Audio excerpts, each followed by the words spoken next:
then it was eerily quiet. And then my mind was kind of like, the head in the fishbowl. Then it takes me into the bathroom and says, this is how you brush your teeth. Brush, rinse, repeat. Brush, rinse, repeat. Brush, rinse, repeat.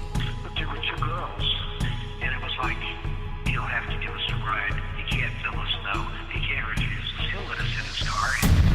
Thoughts were all alone in this empty void. The head in the fishbowl. This doesn't look right.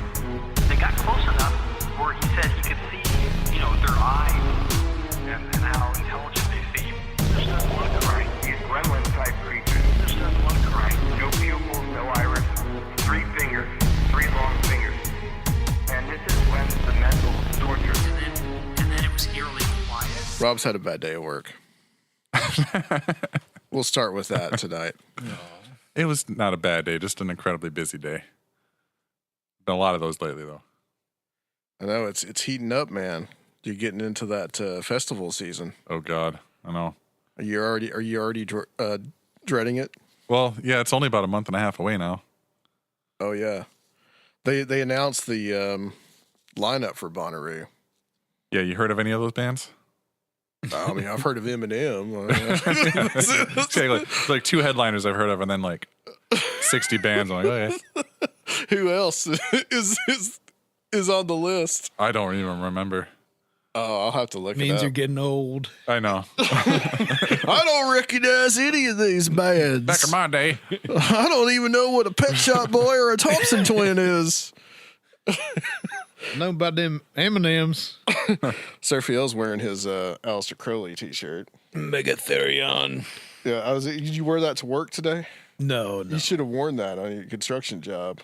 Yeah. You're like, what the hell is that, man? It'd probably be all right. If it wasn't for the giant pentagram on the book, I think you'd be okay. Yeah.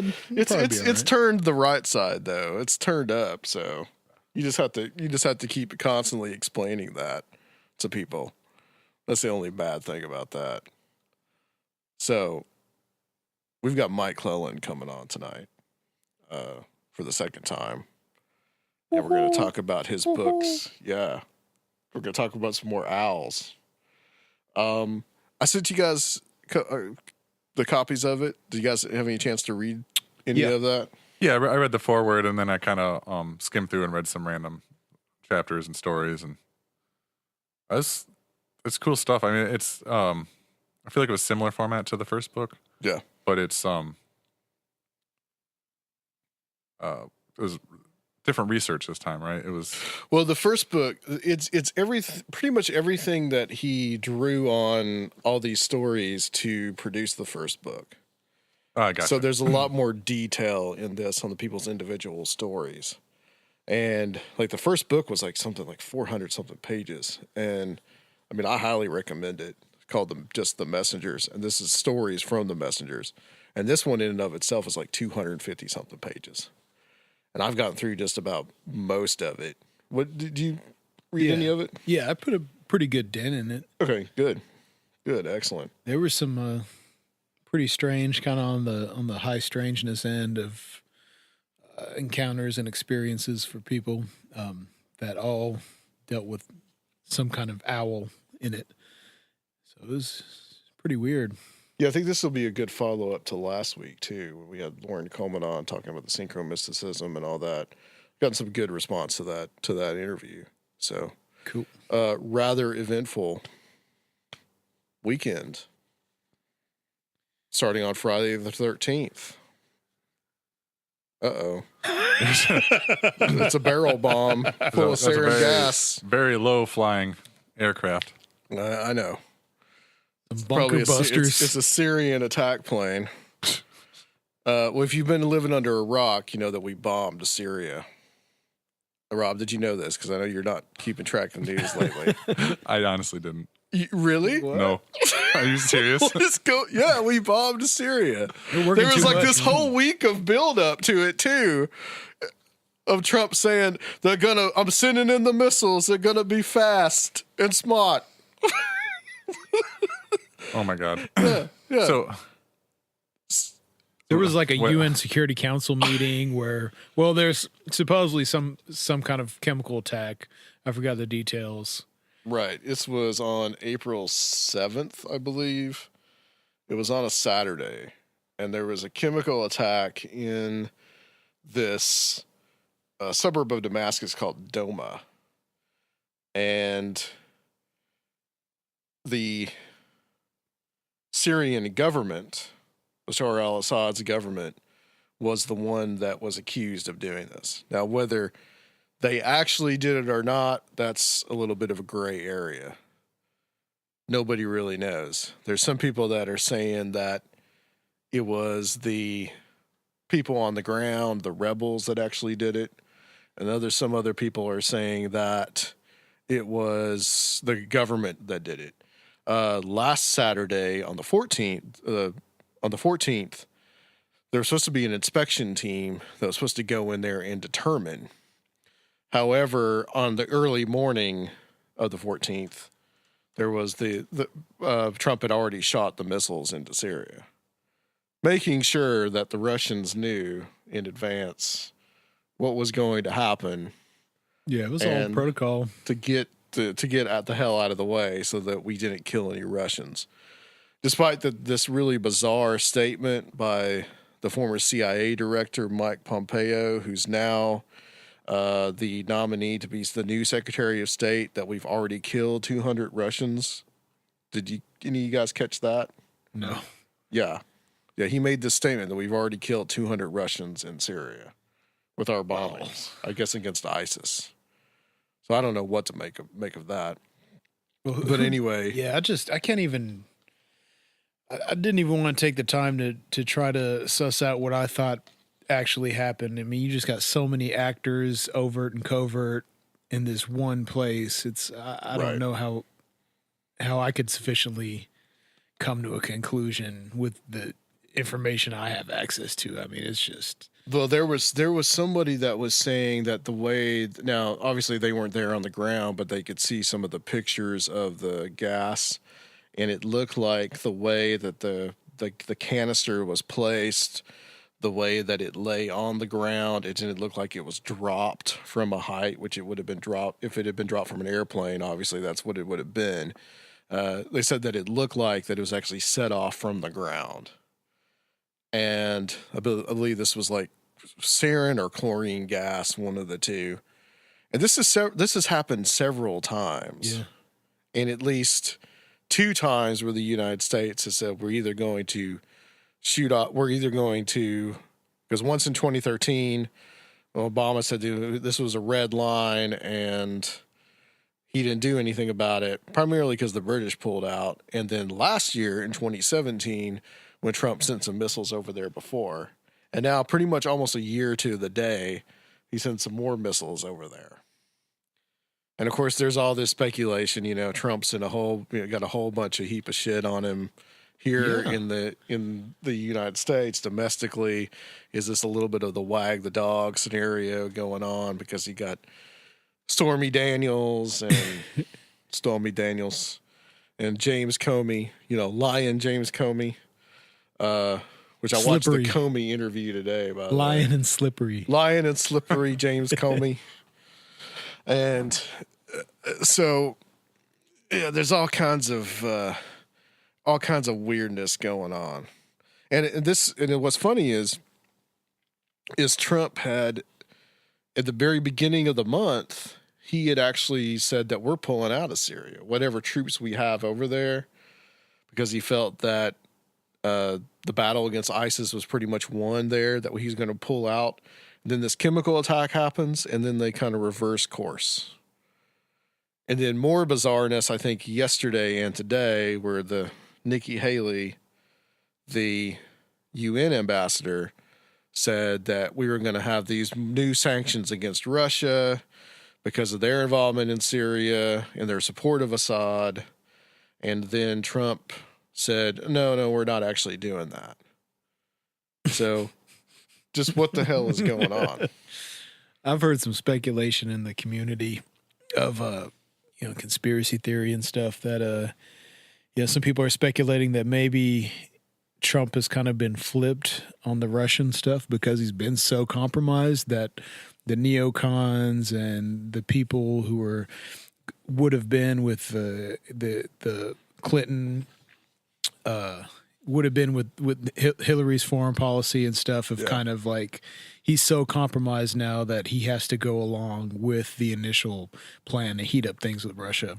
But Russia loves it too. I mean, they've got big arms stuff going on, and it's like we both need each other to be this boogeyman again, and it's all the contracts and money for our respective military industrial complexes. I mean, Everybody wins. yeah, it just seems like a game.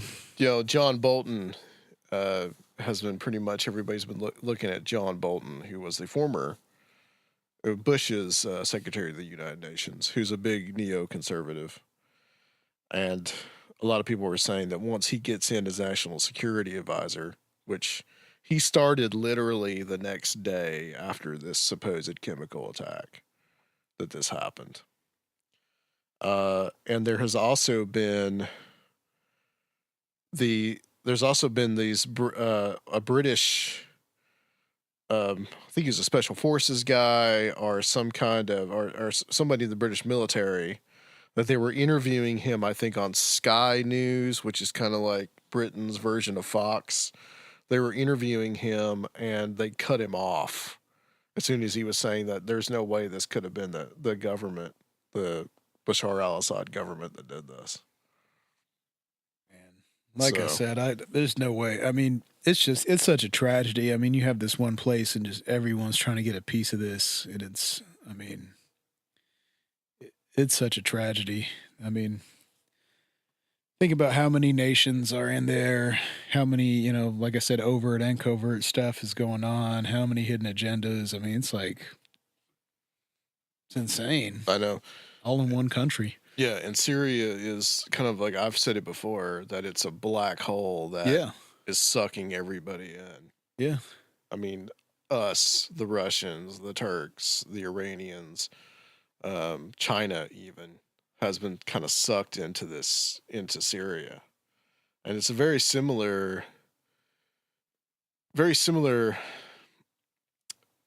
to the beginning of World War I, where you had the Balkans and what was going on there, and kind of like the chaos that was happening in the Balkans. And that's how the First World War started, because it was just a string of alliances and that everybody went to war over that.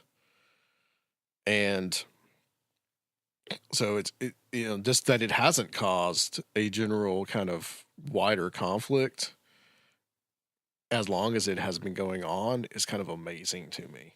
Well, yeah, I mean, for all the tough talk, keep going. Yeah, for all the tough talk, I mean, look how this was coordinated. I mean, there's obviously a lot of coordination between us and the Russians, no matter how hot it seems between us on the surface. And, Yeah. Everyone's just going to get a piece. And of course, there's that line of thought that Trump is just in collusion with the Russians. It's just, okay, we'll let you send some missiles in there so you look good over here. Right. But this all started during the Obama administration too. This kind of big scale cooperation. Right. Plus Art Bell died. Yeah. Rest in peace. That I did hear. Okay. Yeah. Okay. That really messed me up, man. Which, honestly, there would be no Conspirinormal or any other of these types of podcasts without Art Bell. Because he was a real pioneer, real pathfinder of this kind of material. And I'll have something to play in the outro. But just thoughts about that, Sergio, because you're... Man, you did your own little Art Bell tribute. Yeah, and I was already in all kinds of this, had my little Time Life books and stuff when I was a kid, and little, mystical desert kid already into UFOs and mystical everything else. Kid, just like Downard, right? Being raised by coyotes. No, but after I moved to Nashville, like a year later in 7th grade, I discovered Art Bell. I think this is probably like 96 or 7. And I remember some of the first episodes with like the Richard C. Hoagland stuff and the Face on Mars stuff and Sidonia and all that, and I was hooked, and I'd stay up, try to stay up as late as I could, with the radio underneath the blankets, and and he had a profound effect on me. And then just growing up, kept listening to him, and just he'd exposed me to so many different ideas, and I go try to find the books, and from the Holy Blood, Holy Grail stuff to whatever, just the whole gamut. He was really influential on me. Yeah, I mean, he's really influential on me too. I remember listening to him just driving around or at night. You turn on Art Bell and hear the Freak Show. That's what I remember most, is like being younger and laying in bed like with my little AM FM radio thing, listening to him. Yeah, I mean, it was always good to listen to. I mean, there's nothing really on at that time of night, and that's what you listen to. Back in the day, when you didn't have all this different stuff, I really started listening to Coast to Coast a lot more after Nori had taken over, but Art Bell would still do the occasional show, and he'd come on and do like the Ghost to Ghost. Mm-hmm. So I listened. I had the subscription to Coast for a long time, and listened to the Ghost to Ghost shows, or some of the older shows like that. So. Malachi Martin stuff was really cool. Yeah. He was the first to really bring Malachi Martin on the air, and like guys like Whitley Strieber and John and Teeter. All those people. The John Teeter stuff. Yeah, came through Art Bell. The infamous Area 51 call. That's got to be one of the best moments in radio history. That was so awesome. Yeah. We need to play that like at the end of the show, because this is a little tribute, and we'll kind of discuss it too. He also did like weird things, like he would retire and say like, "This is my last show on the air," and then like a few weeks later he'd be back. I mean, he did that shit like maybe 6 or 7 times through like the course of his career, and he finally left Coast to Coast, I think, in like, was it 2012 or something like that? And I don't remember. I don't know why exactly. It seemed like there was some kind of, he didn't think it was fair, whatever happened. Yeah. And one of the networks that we're on, Dark Matter Network, was actually made for Art Bell, because they were going to do Midnight in the Desert. I just heard a squirrel. And Rob's got a squirrel problem in the studio. They like Art Bell. Yeah. But Midnight in the Desert was for him. That was his show, and he did it for like a few months, and then he left. He had problems with Sirius, he said. I don't know what it was exactly, but when Midnight in the Desert came on, like me and my buddy who grew up listening to it, we stayed up, and we had like the apps, and I had my shortwave, because it was also broadcast on shortwave when Midnight in the Desert came back on. And man, when that intro came in and everything, it was like Art Bell was back. It was like, oh man. Did they play The Chase? George Elberetta? Yeah. Oh, okay. Yeah, because they still have that for Coast to Coast. Yeah, it was I was so happy. I thought he was going to be back for good and be a part of my life again. But yeah. And he liked Filipino women. Oh yeah, apparently. So he actually lived in the Philippines for a while. Yeah, he had problems with they had some immigration problems, so he said screw it and just lived there for a while. Rob, any insights on that? Your Art Bell memories? No, because I was always kind of like a real occasional listener. I mean, I would listen to it because it'd be late at night and I shouldn't be awake, and I would be, and that's what I would find on the radio kind of thing.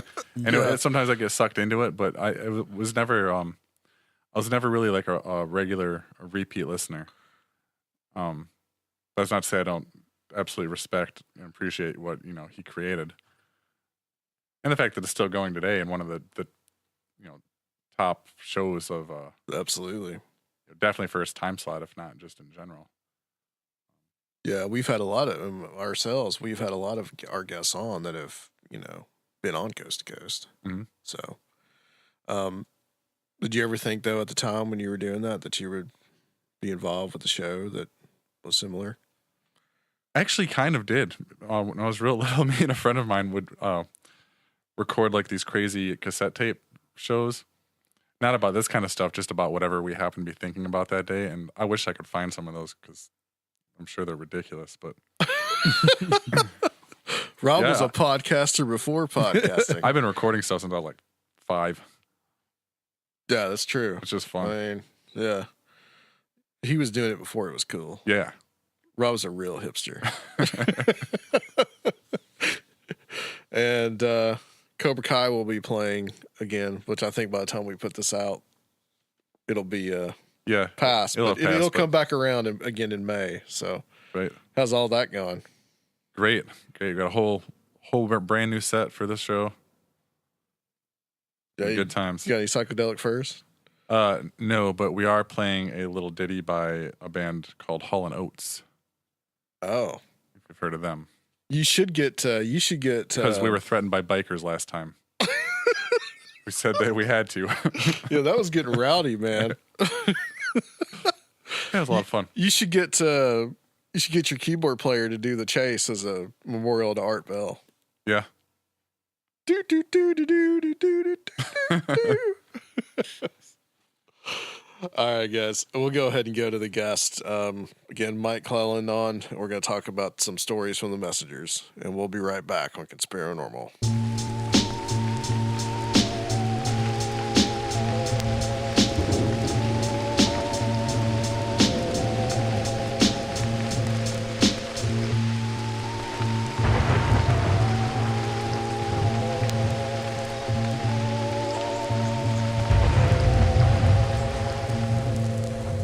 All right, welcome back, guys, to Conspirinormal, and we have Mike Clelland on the line.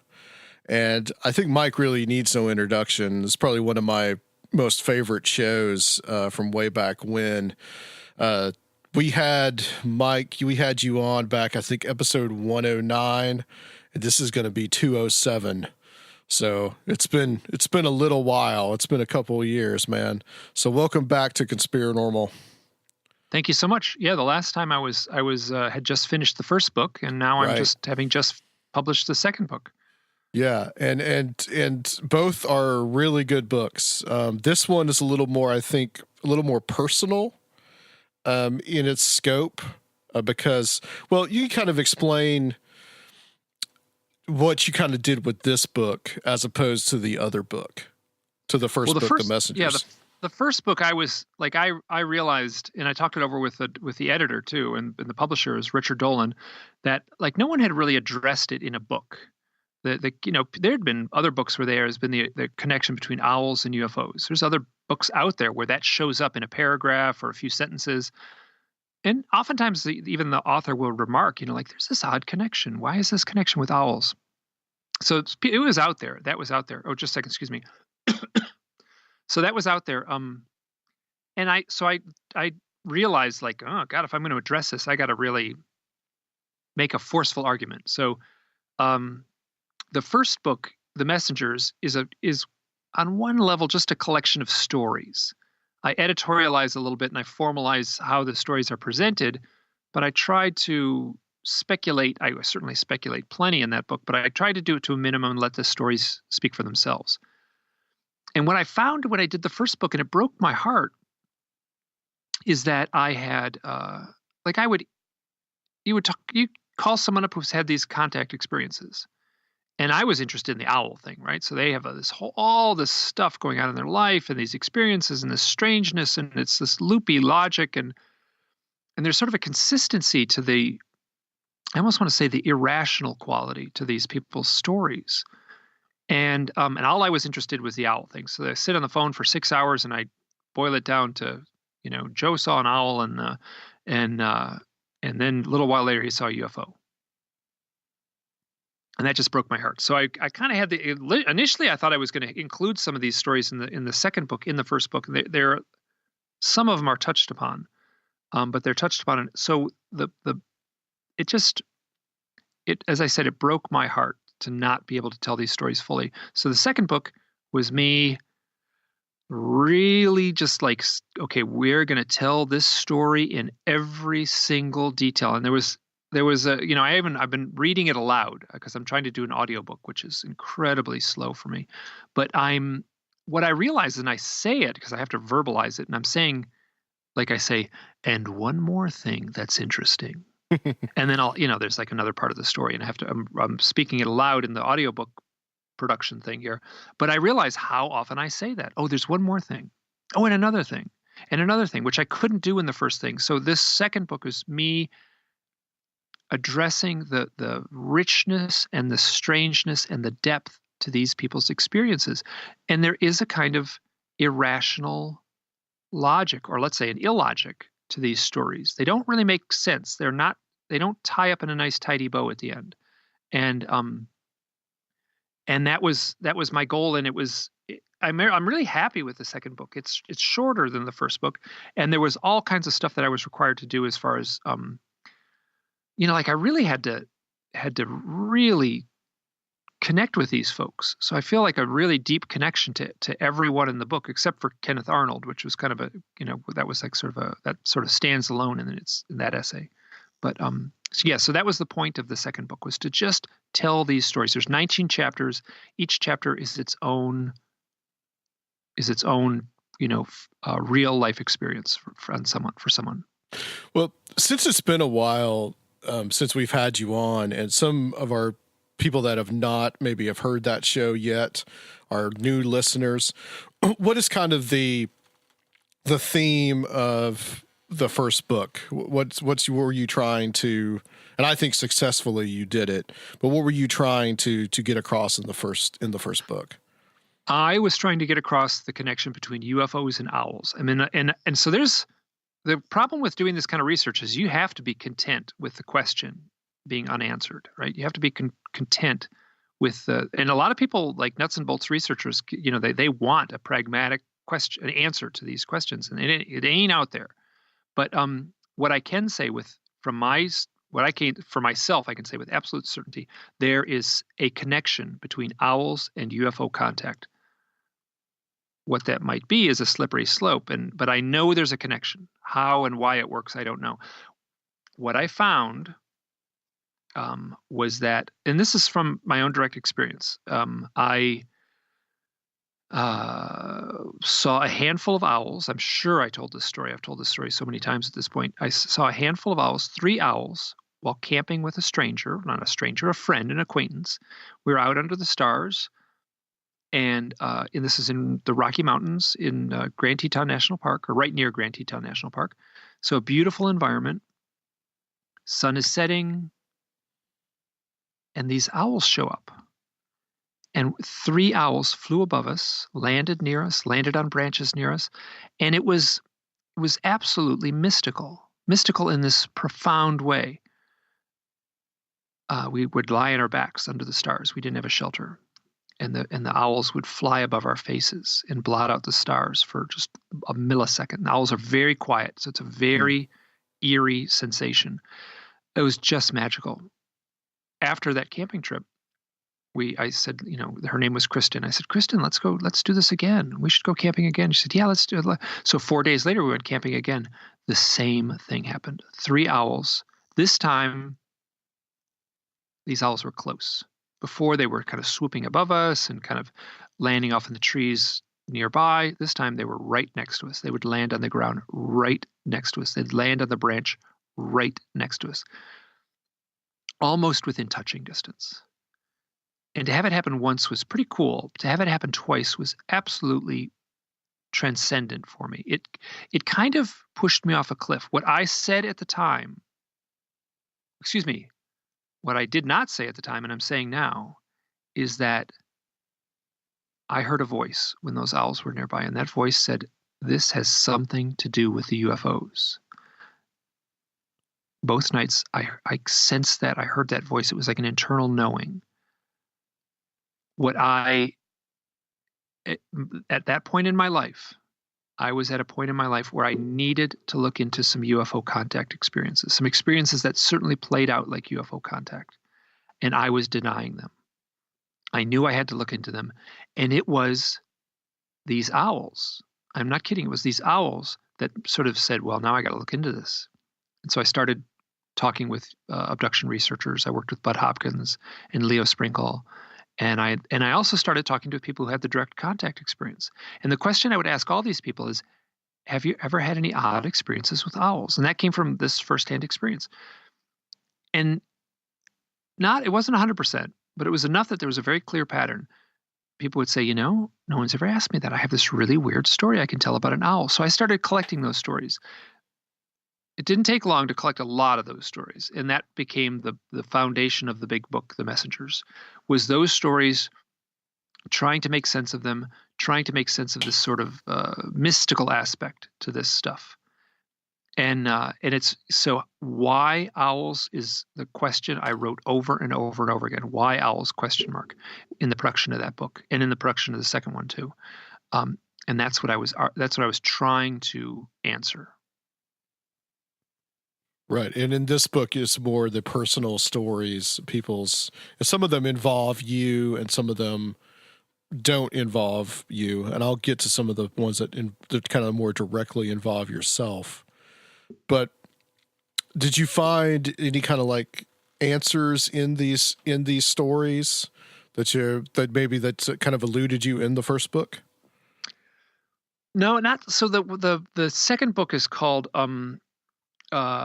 Accounts of that's titled Stories from the Messengers. The subtitle is Accounts of Owls, UFOs, and a Deeper Reality. If I found anything, I found like this hinting.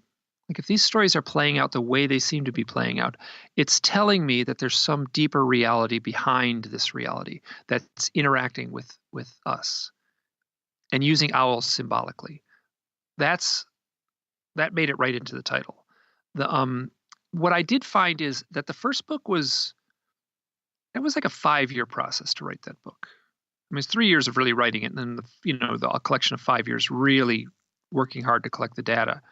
And the stories, and that book was my own therapy. That was like a 5-year therapy session for me, doing that book about my own experiences. So I was wrestling with my own demons in doing that book.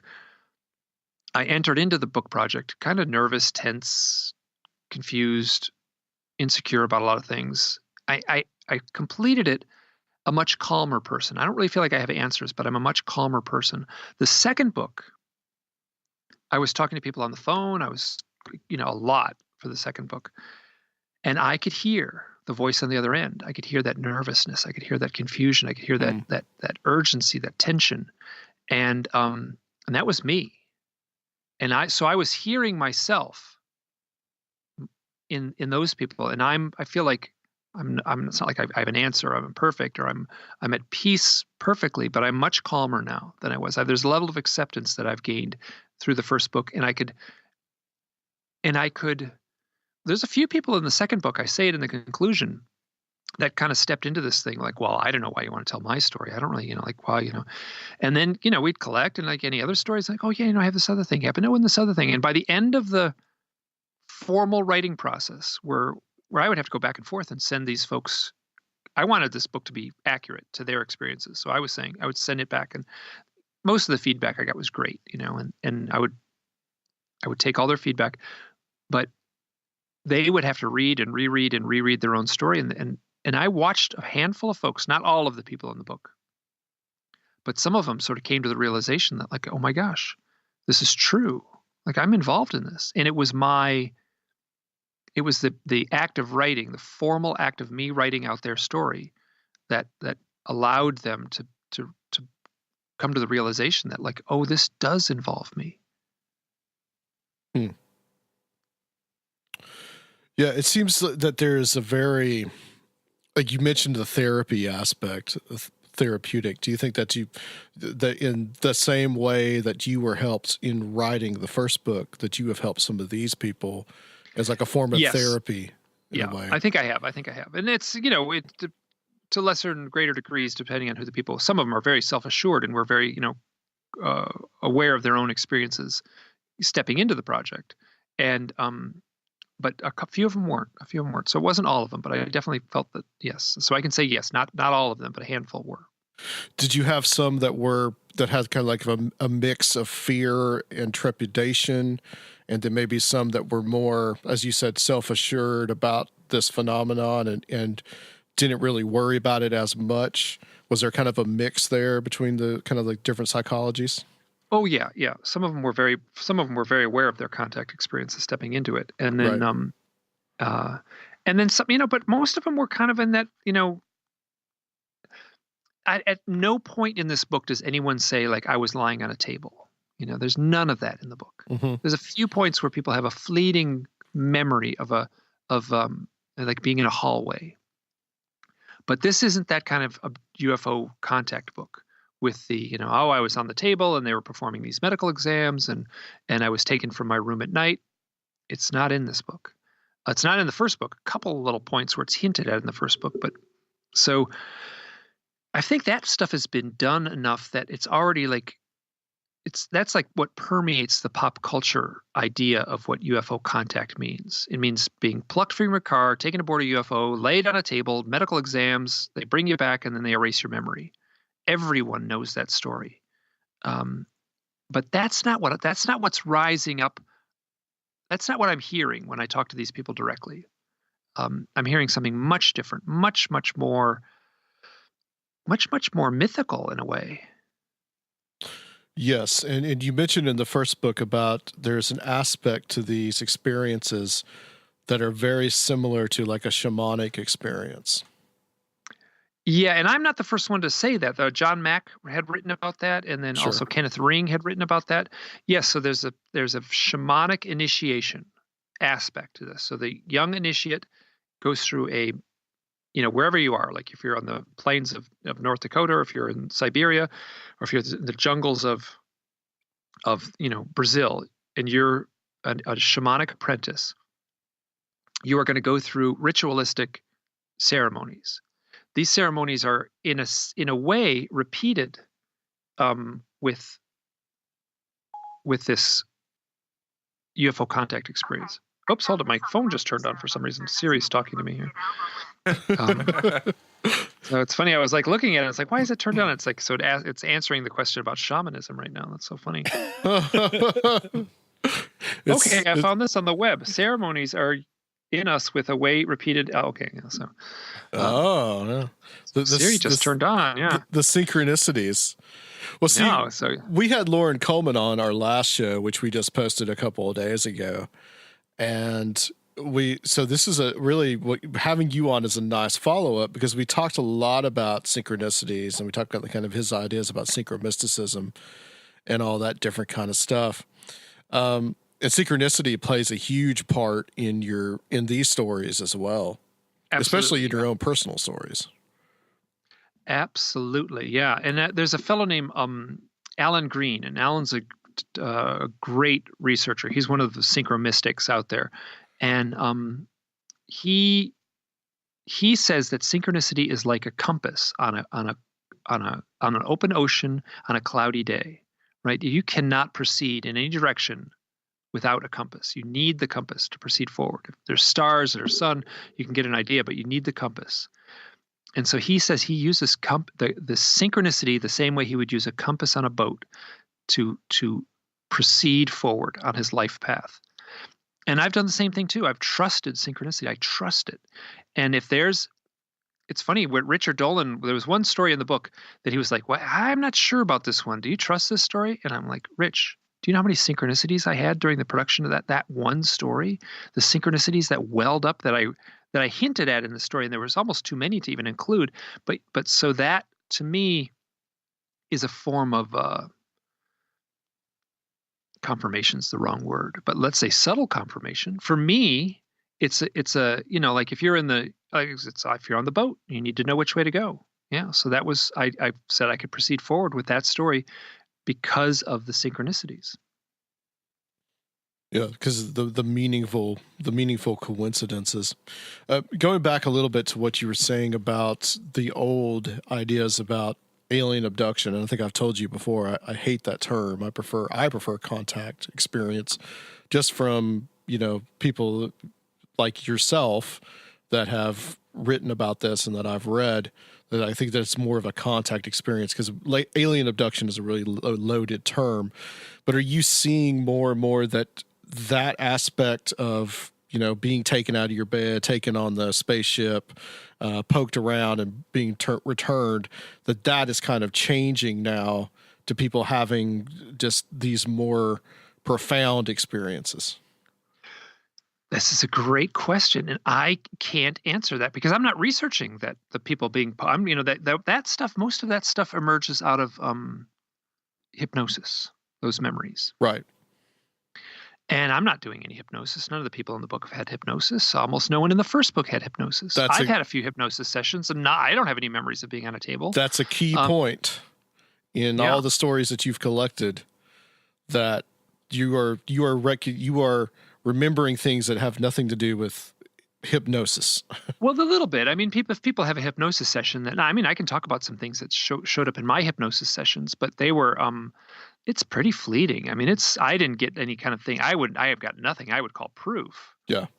So, you have a funny memory, and it's like, wow, that didn't seem real. Like, I got a memory that didn't seem real, and that came through a hypnotic regression. So, I address it and I look at it, I think about it, but I can't call it truth. So, so both of these books, very little. I don't think there's even the word hypnosis. Maybe some hypnosis. The word hypnosis is even used in the second book. I could, but it shows up a tiny bit in the first one. And reading through these stories, there's a lot of talk about missing time.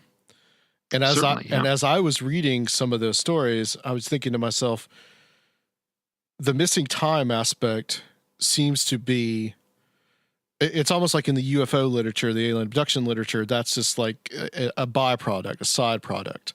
But that seems to me in these stories that there's something even profound about the missing time aspect as well.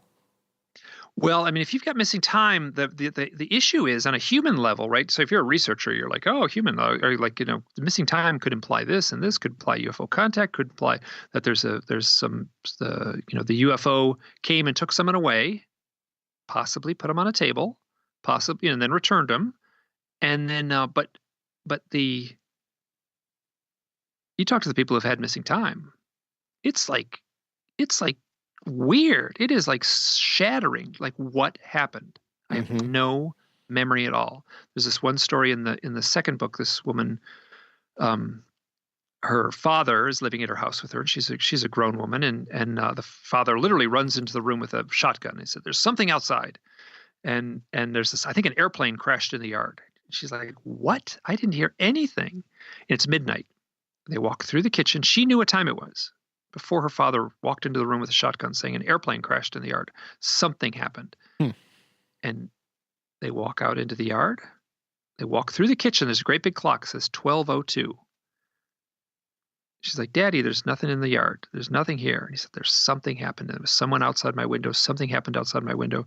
There was bright lights. There was colored lights." She said, "There's nothing here."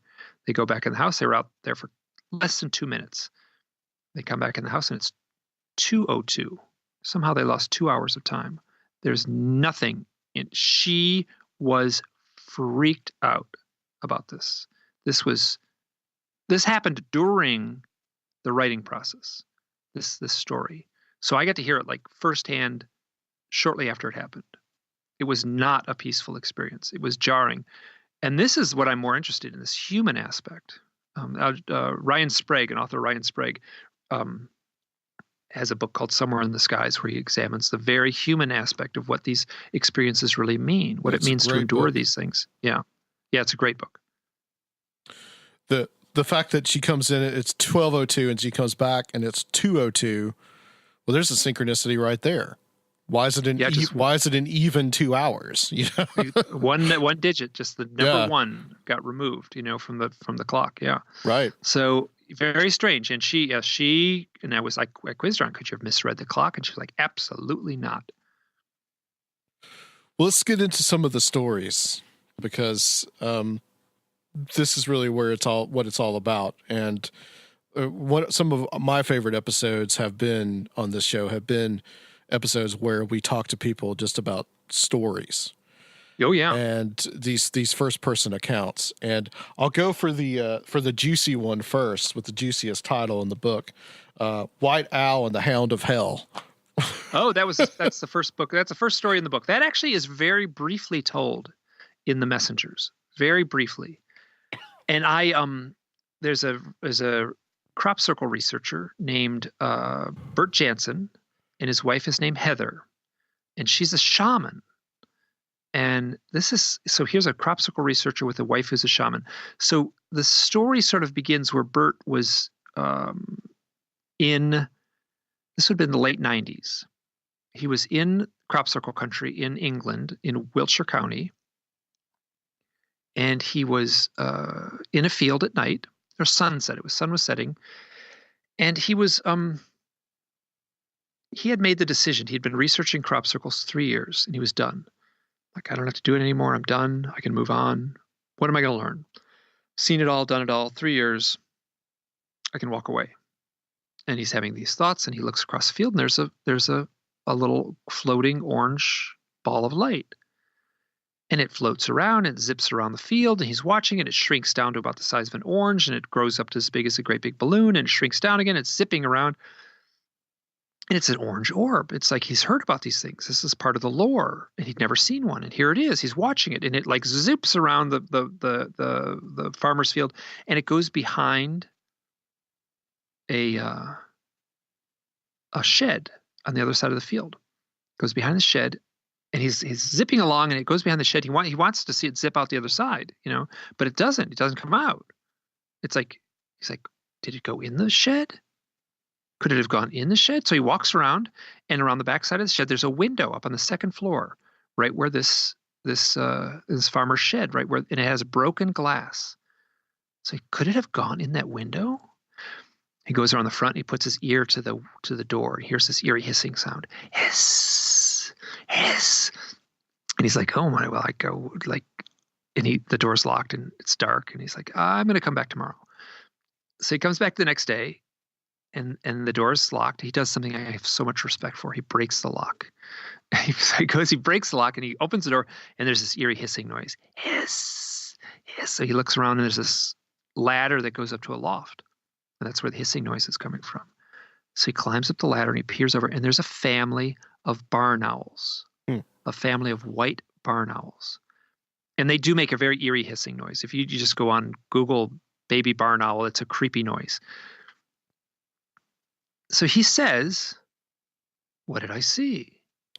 Did the orange orb turn into an owl? I mean, this is why. So he said, from that point on, I always felt there was a connection between this orb phenomenon, which is a UFO, it's unidentified flying object, translucent orange orb.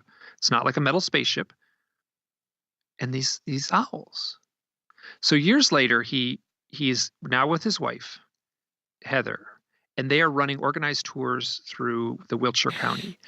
And he is the tours are focused not on crop circles, but on like the ancient sites, going to Stonehenge, going to Avebury, going to Silbury Hill, going to Salisbury Cathedral, all these beautiful places in mystical, magical places, these ancient places and medieval places in among this wonderful landscape. I've done a fair amount of traveling in that part of the world. It's just glorious. So, but they weren't looking at crop circles. So I think there was 8 clients on this trip. So there's 2 guides and 8 clients, and they say, everyone's saying, can we see a crop circle? And he's like, it doesn't work that way. We can't see a crop circle. It's May. The crop circles really don't come out until, we can't guarantee. It's hard to chase a crop circle, right? They're going to appear where they want to appear. You can't predict them. They've got a life of their own. So we're just going to stick with, and then Bert and Heather go to dinner, and they said, let's look at crop circles if they meet these 5 conditions. I got to do these off the top of my head because I don't have the book in front of me. It's got to be on a ley line. And there's these traditional ley lines that are part of the lore there. And so people who follow this stuff have all these ley lines traced out on a map. It's got to be on a ley line. It's got to be near a sacred site. It's got to be on the correct side of the road. So we have to be able to park and not cross the road, which seems a little silly. But you take a bunch of Americans over to England, and You cross the road, and let me tell you, I have made the mistake many times and feel like I've taken my life in my hands, but there's got to be plenty of parking. That's 4. And the 5th is the farmer has to welcome us in the field. And they basically said, we're never going to make these things. We're not going to see any crop circles. So they leave the restaurant after making those conditions. They're driving along, and all of a sudden they said, let's go do a little night watch at this place called the Tires, which is just a spot in the crop circle country. It's a parking lot that on a gentle hill that overlooks some fields. And it's pretty, and it's a pleasant night. And so they're driving, and this owl flies into their headlights. And they literally say, it's our guide. We're being guided. The owl's guiding us. And they drive along, and there's some twists and turns, and the owl turn, they follow the owl, and then all of a sudden, where'd the owl go? Oh, it's on that fence post over there. So they park the car, and they walk up to this fence post, and the owl flies off. Now, Heather is all of a sudden struck with this sort of visionary experience of, wait a minute, I'm seeing the ground. I'm zipping along. The ground is undulating. I'm seeing through the eyes of this owl, which is a perfect thing for a shaman to do. It happens spontaneously. She's had that thing happen a few other times, spontaneously seeing through the eyes of a deer. So they get back in their car. They're driving along. Oop, the owl's in front of their car again, leading them again. And it leads them to this road, and as they're following the owl, and all of a sudden the owl is like, zips up and flies high into the sky. It's making these loops in the sky. And Bert gets out of the car, and Heather's in the car. She's looking for a flashlight. And so she's in the car, straight road, little gentle hill crest. Heather's in the car looking for a flashlight. Bert is right in front of the car looking up at the owl in the sky. And behind him, this big, giant, lumbering, like giant cat dog thing. Inky black, moves like a predator, big feet, big jaw. It's not a dog, it's not a cat. Passes the road right behind him, and she screams, like she runs out, Bert, be careful. He doesn't see anything. They have the flashlight now. They look for footprints. They look around for footprints. They look where it entered or would have exited the farmer's field. It should have pushed the crops down a little bit. There's nothing. There's mud. They're leaving footprints. This didn't leave footprints. She saw it. The next morning, they go to Stonehenge at dawn. Like if you were writing a movie script, this is so perfect, right? They go to Stonehenge at dawn. They watch the sunrise.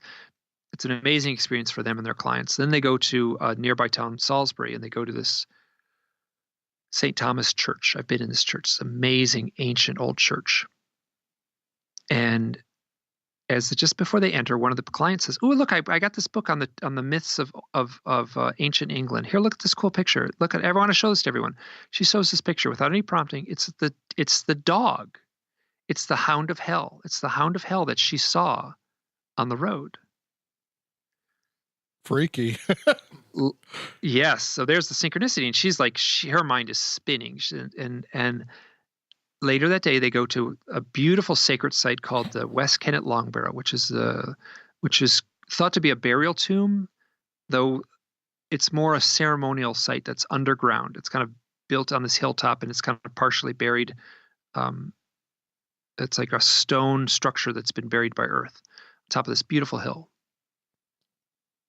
And they have everyone thinks it's this amazing experience. They get done, they walk out, and the way the long barrow is aimed, and when you walk out, they look across, and it's gentle rolling hill. You're on top of this wonderful hill, and they look out. There's a crop circle lined up with the West Kennet long barrow, and they pull their binoculars out, and there's parking on that side of the road, right next to the crop circle. It's on the same side of the road as the crop circle. Plenty of parking. They look through the binocular, and there's a barrel, and on the barrel they can see a little sign. And Bert, having spent a lot of time there, knows what that is. That's the donation box. And then when they get there, they can actually read the sign, and it says, "Please enjoy the crop circle. If you can, leave a donation." So all 5 things were met. The farmer welcomed them into the field. It was along a ley line. It was close to a sacred site. The parking was perfect. They went there, and Bert and Heather, had spent years doing crop circle research, had never seen a crop circle like this. Some crop circles are very black and white, right? The crop is pressed down. This was just the top part of the crop was bent over, and it was bent over in this gentle swirling spiral. and it was a perfect circle. So it wasn't like someone went in there with a board and stomped this stuff down, because that's not what it was. The crop was standing up, and it was just the very tips of it were all bent over in this spiral. And they said it was so magical, the experience.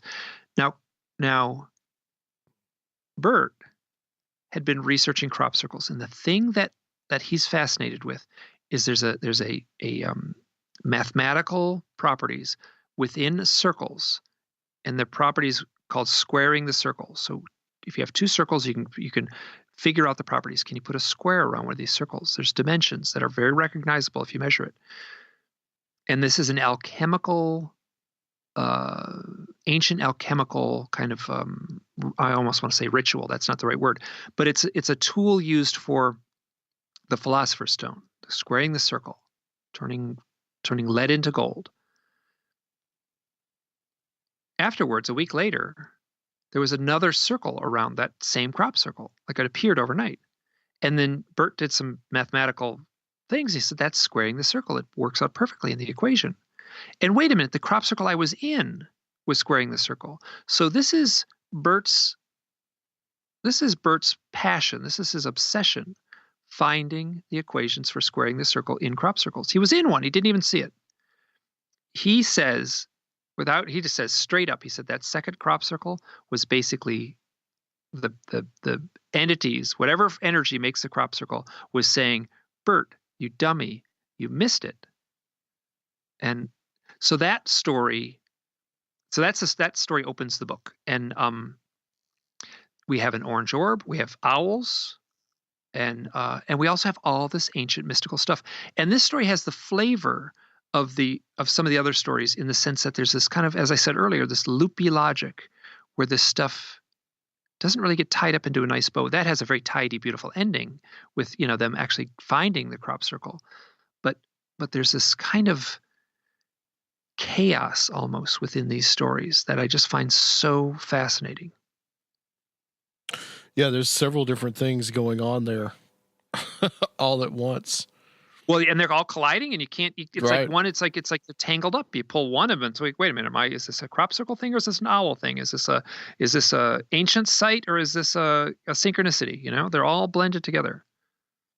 Once again, kind of dipping into,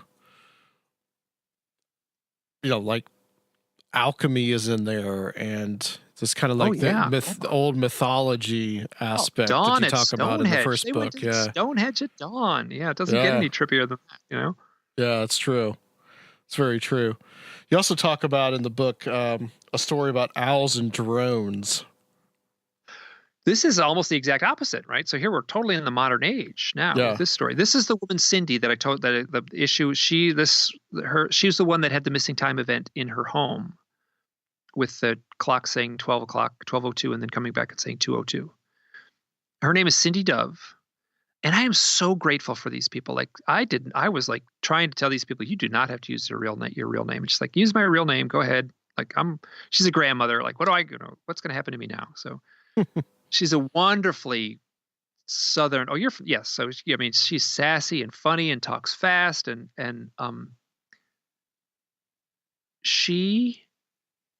I did a talk on another radio station. She was helping out with the forum board, the message board during the interview, and helping out with the production. And she has never done this. At the end of the talk, she called me up. She said, Mike, I want to talk to you about this. I'm like, great, let's talk. So I have an owl experience.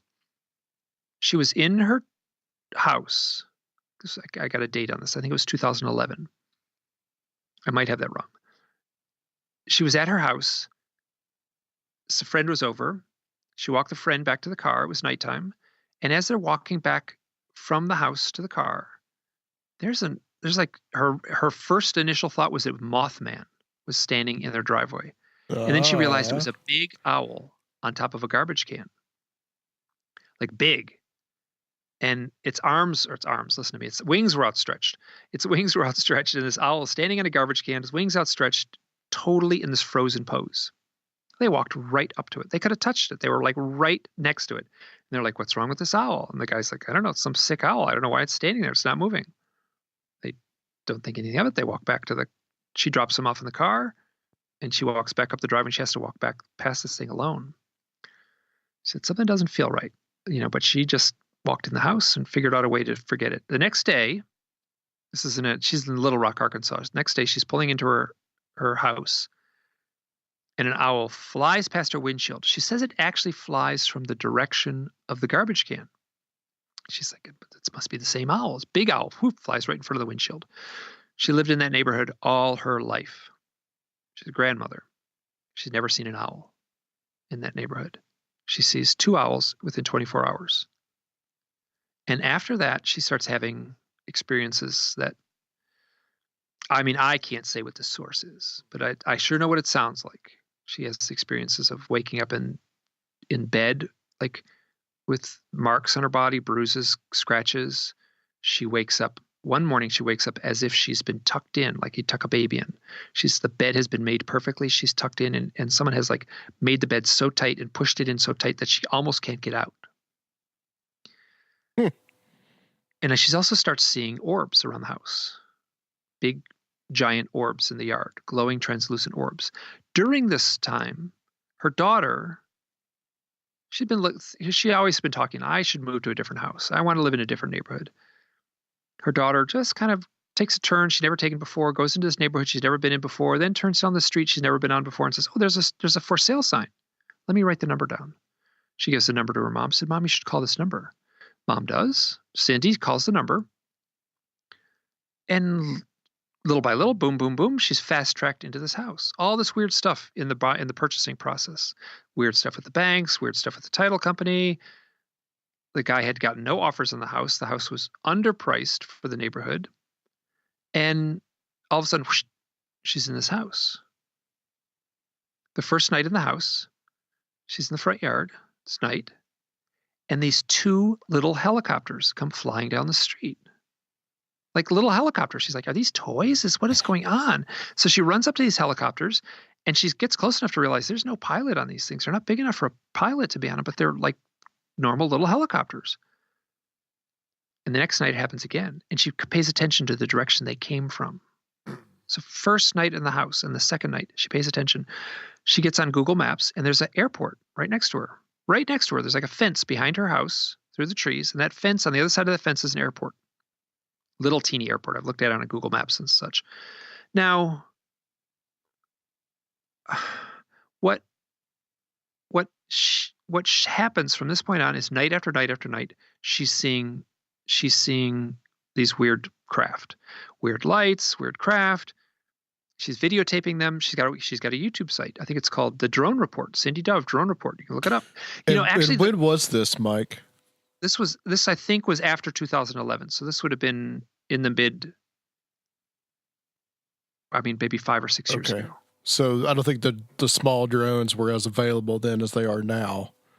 No, not the toy ones. Yeah. Okay. So, and she said these were pretty high tech. She basically said, if this is a toy, it's an expensive toy.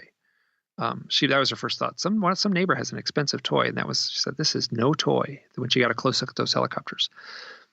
Now, yeah. So yes, you're correct. Within the 6 or 7 years, what you can actually see, and I've made this mistake. I've seen little kids flying a little drone in the neighborhood, and I'm like, what is that? It flies with an eerie smoothness. Even the $39 ones you get from Toys R Us, fly with this eerie, weird smoothness. She's seeing these things every night. Weird lights. She's archiving them. She's putting them on YouTube. Honestly, the YouTube videos are a little difficult to fully. You're looking at a little dot of light in the sky for the most part. And she's narrating. And she started obsessively doing drone research. She has become sort of an expert at drone research now. She also was working for MUFON. And she has kind of made an enemy of some of the old timers there, because she's saying that many, if not most, of what are presently being reported as UFOs, the reports that come in, could easily be drones, man-made drones.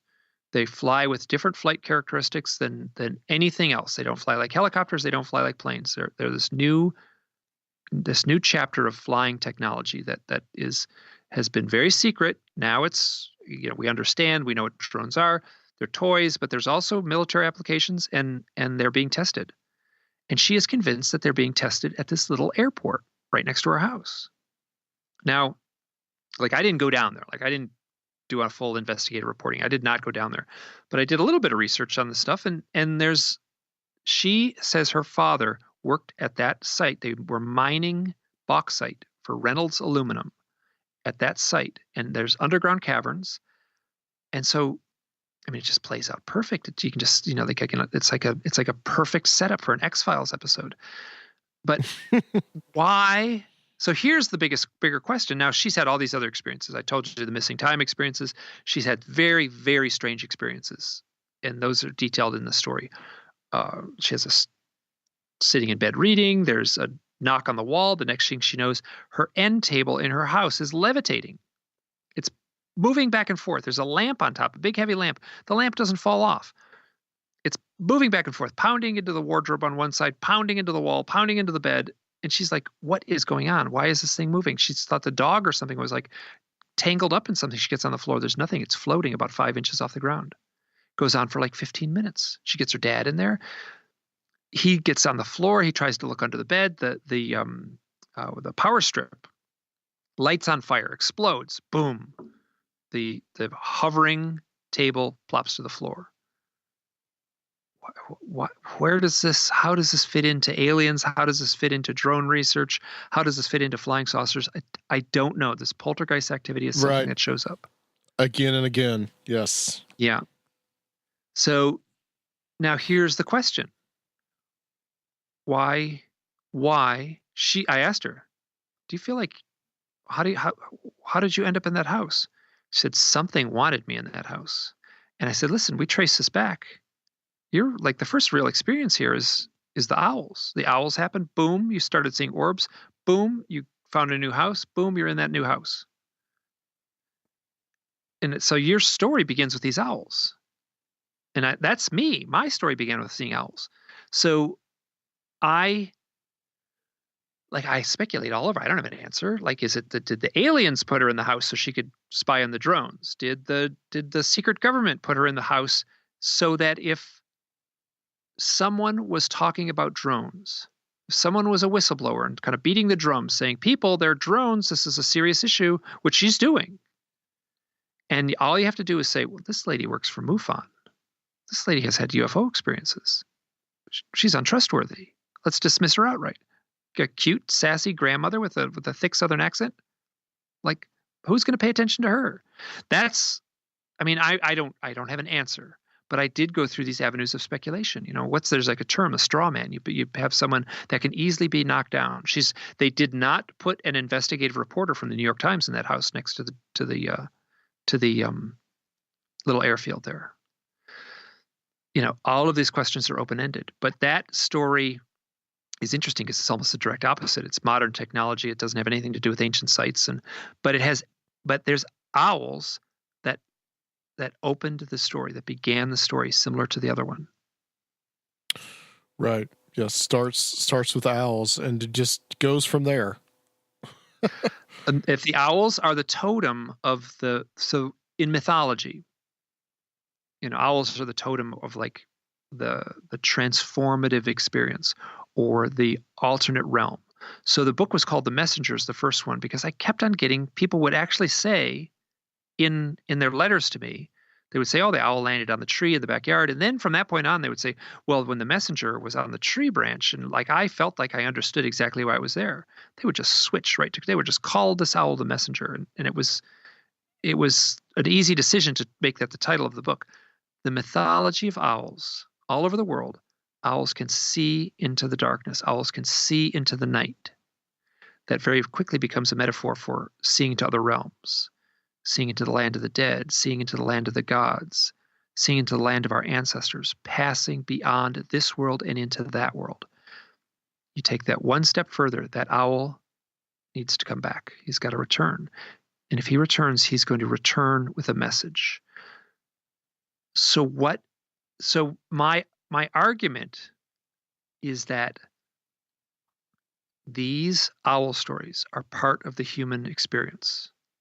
They've happened all throughout time. I am certain people could sit around the campfire eating their, mastodon meat and tell these owl stories, the same stories I'm telling now. I'm certain people experienced these same types of things throughout history. And that's where the owl mythology emerged from stories like this.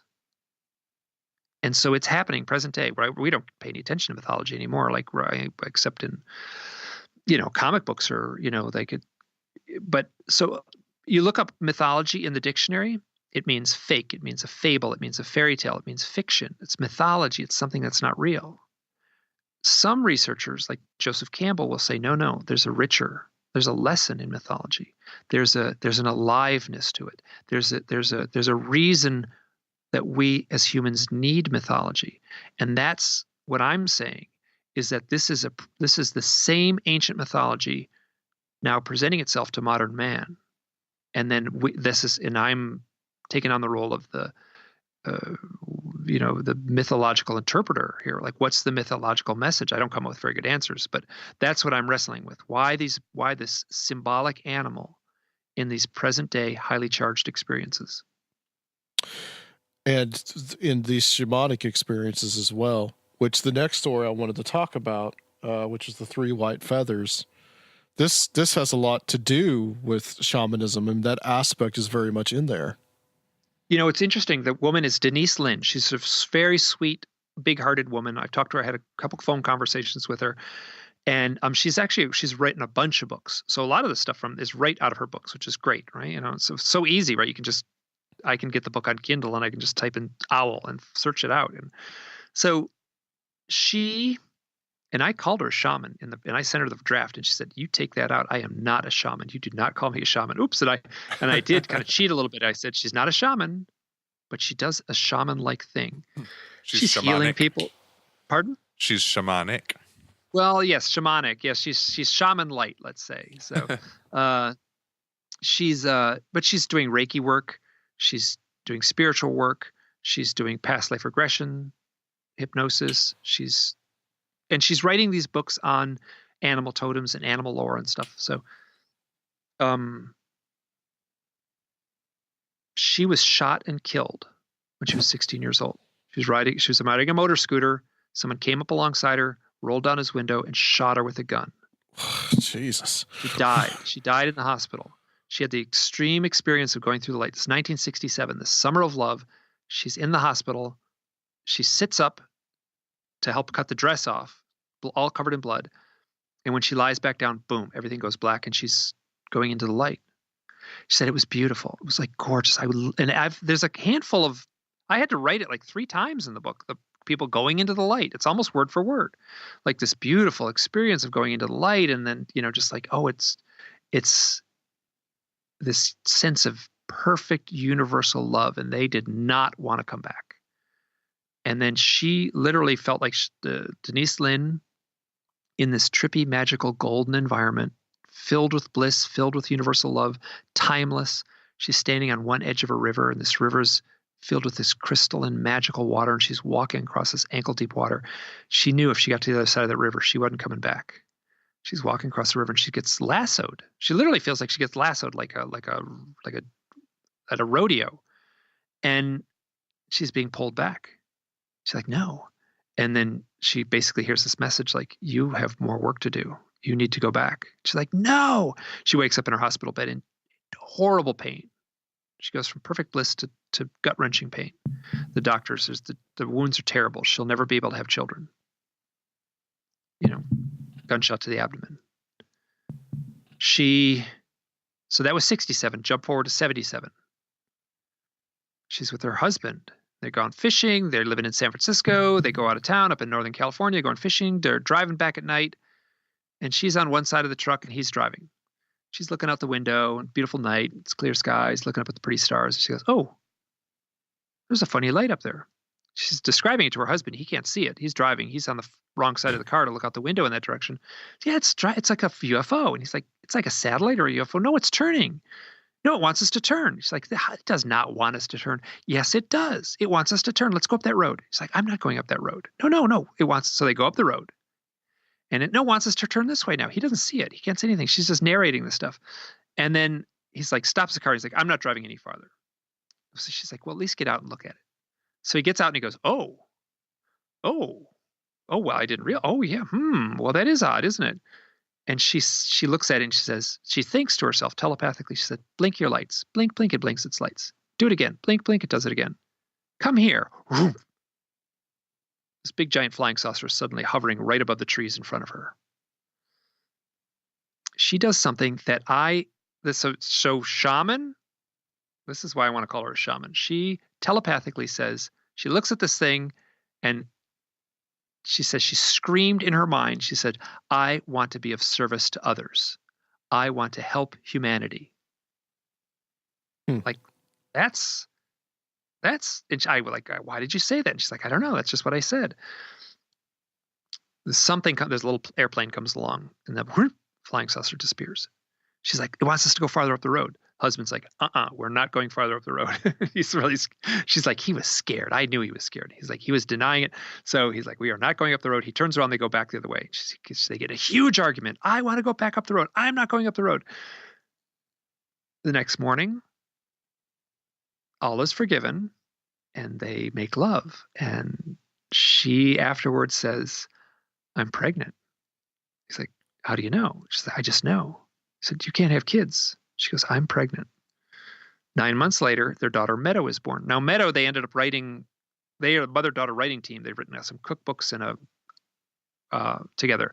Now, this is straight out of the literature. I mean, this is like UFOs, weird pregnancies, telepathic communication, the shamanic thing of now she's doing this spiritual work. She was reading Whitley Strieber's Communion at her kitchen table. This is 1987, so we're jumping 10 years ahead now. She's reading Whitley Strieber's Communion. She's fully in the throes of doing the spiritual work at this point. She looks out the window in Seattle. She's gotten to the part of the book where Whitley sees the owl out his window. This is all of this mythology. I'm calling it mythology. All of this present day folklore, which I've got on my desk here, I've got 650 pages, 2 books stacked on top of each other, 650 pages tying owls and UFOs together. That was the first mention in pop culture of owls and UFOs side by side in a nonfiction book. I found some fiction references, but never in a nonfiction book. She's reading that passage. She looks out the window. There's an owl on the branch right outside her window. She's like 3 feet from her kitchen table. Right next to the owl is a raven. Now, owls and ravens do not sit on the same branch side by side. They are natural enemies. The owls harass the ravens harass the owls. They break each other's eggs. They're mean. Yeah, they're mean to each other.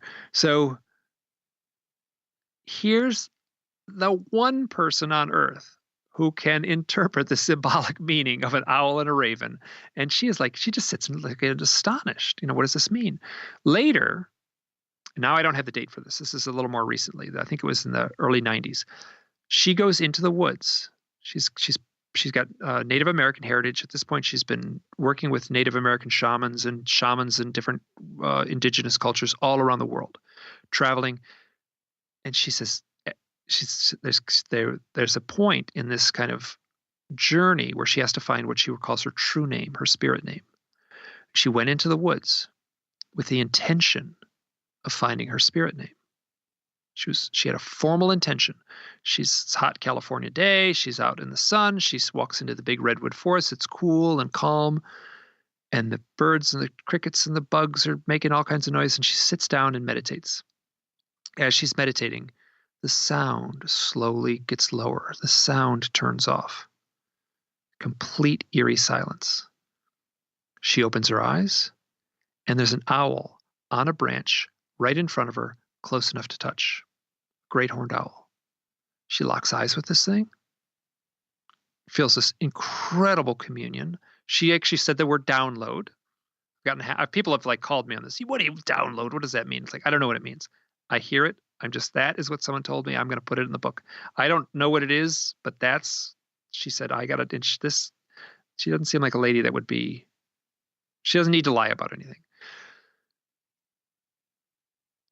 She's staring at this owl. The owl flies off. She looks at the branch where the owl was. There's 3 little white feathers. She looks at these little feathers. She puts them in her hand, little soft, white, downy feathers, tiny. And she hears this voice in her head that says, put the owls in your medicine bag. She's like, oh, I've got a nice medicine bag. It's at home. I didn't bring it. It's a traditional medicine bag. It's a Native American medicine bag. It's at home, but I don't have it with me. She hears a voice in her head say, you are your own medicine bag. Put the feathers in your medicine bag. So she eats them. She eats the 3 feathers right then and there. She says, I don't advise anyone doing this. They're really dry. Trying to eat downy feathers. They're really dry. So she eats them. And she's like, why I ate them? I just like, oh, and she just gobbled them up. She heard a voice in her head. Boop, she eats them. This is the Eucharist. This is communion. This is Catholic communion. This is an ancient ceremonial rite that takes place every Sunday morning all over the world. She performed this rite. Incorporating the sacred into your body. Yes, she took on the attributes of the owl. Eat of my flesh. Become as me. Drink my blood. Eat of my flesh. In this you will remember me. Yes. So her spirit name was White Feather. And later, this is where it gets so weird. And this is where I left myself a lot of outs because I don't have any way to prove this. Later, she went, I can prove this because she went to South Africa and in the height of just when the South Africa was on the verge of civil war, she went there at this point in modern history when South Africa was at the boiling point, right when they let Nelson Mandela out of prison. And she meets this shaman there, Credo Mutwa. He's still alive. He's old. And he speaks English. He does interviews.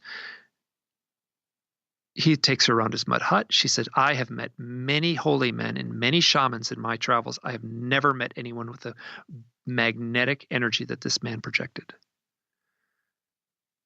He takes her around the hut. He says, oh, here's these old masks. See this mask here? This is a mask with big eyes, pointy chin. So this is the star visitors.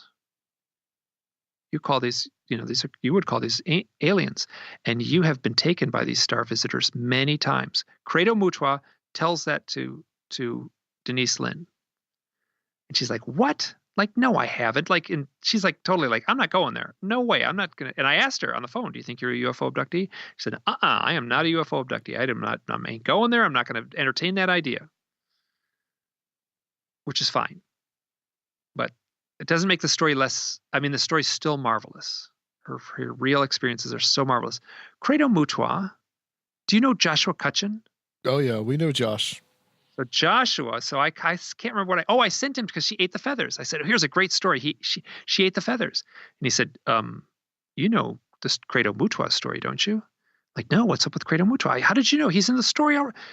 He's like in the story. I said, Credo Mutwa. You got to look up Credo Mutwa story. Credo Mutwa claims to have eaten the flesh of an alien.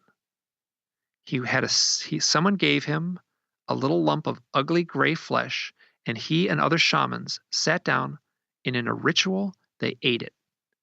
All of them basically keeled over and went right to the edge of death, just like Denise Lynn.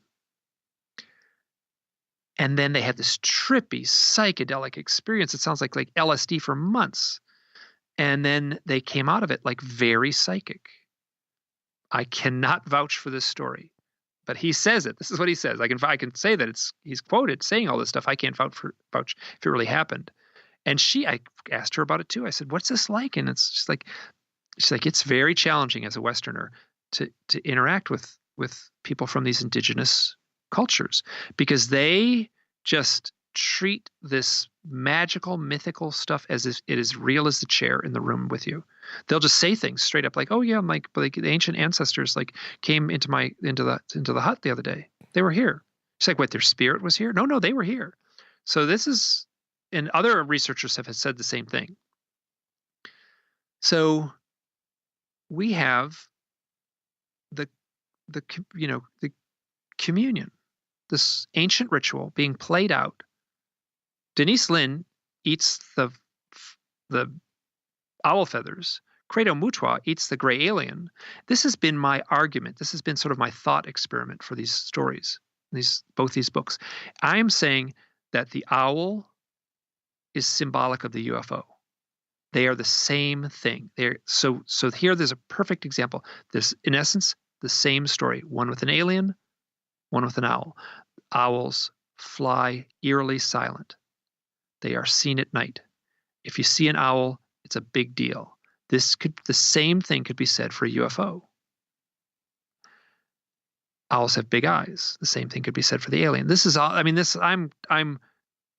I'm reaching. I'm going way out on a limb to say this stuff, but I'm saying symbolically, they are aligned with each other, and so that story, and this story also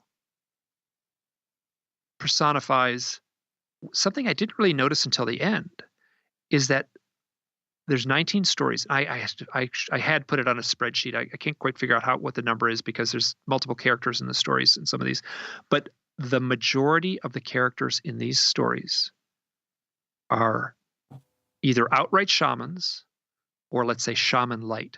They're Reiki masters. And if they're not, or they're healers. I mean, there's one guy who's a nurse, works as a nurse. These are healers. The majority of the people in these stories are healers, shamans, or helping people in very straight, pragmatic ways. That is an interesting pattern to me, that to come out of an owl and UFO set of experiences. I mean, obviously this is not a dry, formal body of research that I've done. It's anecdotal. I'm very subjective. I'm not being objective, but I recognize the pattern that there's these healers that have been through these experiences. I also recognize there's the whole similarity to DMT or ayahuasca. That whole experience is in there as well, with them eating the supposed flesh of this alien.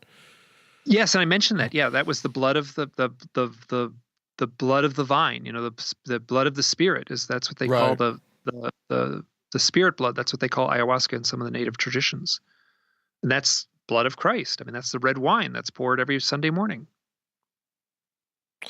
Yeah, there's definitely something there. Before I go on, I think Sergio had some questions for you. Just some things that he had gathered from reading some of the book as well. Yeah, mostly I wanted to ask about some of the go into more depth on the concept of screen memories.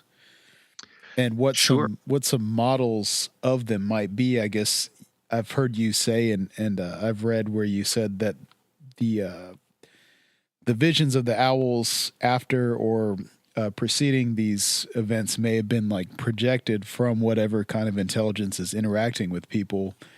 But then also we have like instances where memories are created to cover up traumatic events by something that'd be more familiar, like an animal.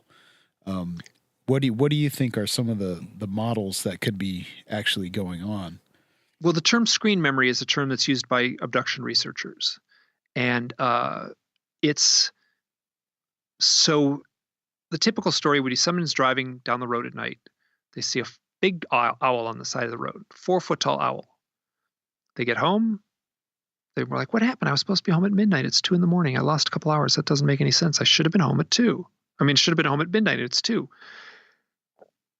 Maybe they'll go through hypnotic regression. The hypnotherapist will say, like, describe this owl on the side of the road. And say, well, it's bald and it's got big black eyes. It's got this tight, shiny uniform and skinny. And I don't think I'm describing an owl. I think it's something else. The implication is that this is like, I don't know for sure, but let's just say the gray aliens seem to be at the source of this. The alien, the gray alien, is putting a projection into the mind of the observer. It would be really freaky to see a gray alien standing on the side of the road. I have a great story in the first book where people go to a sky watch. And this one woman has had direct UFO contact experiences. Her name is Karina Sable. She's Canadian. She's got a great book. I can't remember what it's called. The Collectors. she's had some dark experiences. This is not an easy book to read, her book. But she went to a sky watch, a night watch, and they all went to this night watch, and they were all at the lake, and they all said, we're all tired. Let's all lay down and just, boom, they all go to sleep. They all wake up at the same time again at this park. Like, now I don't feel very good. None of us feel very good. Let's all go home. So they get in the car and they drive home, and they're driving down this dirt road coming back from the park in British Columbia. I think it's British Columbia. And they turn a corner, and I think there's 3 people in the car. I think there's 4 people in the car. 3 of them scream uncontrollably all at the same time. There's this thing on the side of the road. They all scream. And then the one person driving the car says, "What are you screaming at? That's just an owl." And they all go, "That was not an owl. That was a gray alien standing on the side of the road." So we have there's a screen memory where only one person saw the screen memory. 3 other people saw the real. What does real even mean? 3 other people seem to have seen a gray alien. Right. 1 person seemed to have seen an owl. And then there's this back history with this woman and her family. Now, why the owl? What does it mean? Why is it there? Oh my gosh, we could dance around this question for hours. There's no answers, right? I mean, that could be that simply that it would be very distressing, and they know it. If they showed themselves, it's a little less distressing to see an owl. Now, owl, it's not just owls. It's deer, it's clowns, it's firemen, it's raccoons, it's cats. These things also show up. Big squirrels. I saw a 4-foot squirrel in my bedroom the other night. Did you hear that, Rob? Clowns. Yeah, I heard it, Adam. I think we could trace back the fear of clowns to alien contact. I think There you go. Maybe you just had some clowns. Scream memories, Rob. Yeah, all the people that go to the circus are like re-traumatized once. So, but so your question was, why? What does it mean? So in the first book, I put the screen memory chapter in there early. I wanted to get it out of the way because for me, the more interesting aspect is these real owls that seem to be showing up. Yeah. I mean, I think Denise Lynn saw a real owl. Close up, she saw a real owl on her windowsill sitting next to a raven. So we were sitting here speculating earlier, Mike, that the possibility with these screen memories, whether or not people are actually seeing real owls, but that something about that triggers them to have these kind of altered state experiences. Yes, or yes. So yes, here's a guy meditating. This is out of the first book. He's French Canadian. He didn't speak very good English, and so he said, and it's funny because I had to write it in the book and it didn't show up in spell check. But he's just before meditating, he said, "I love to meditate outside." And he said, "I want to pray for the upliftment of mankind." Upliftment isn't a word. It's like the uplifting is, but upliftment isn't. So I want to pray for the upliftment of mankind. It's a perfect word.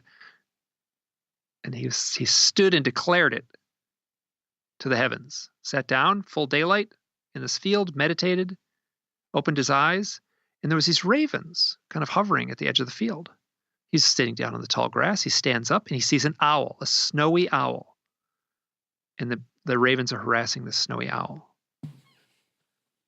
What is that to me, like it is rare to see an owl in daylight, right? So when I talk to people who have had UFO contact or like UFO sightings, I don't know. I'm so bad. Like, I don't like, when was it? What was the date? I don't even write that stuff down. Like, my question is, what was going on in your life before you saw the UFO?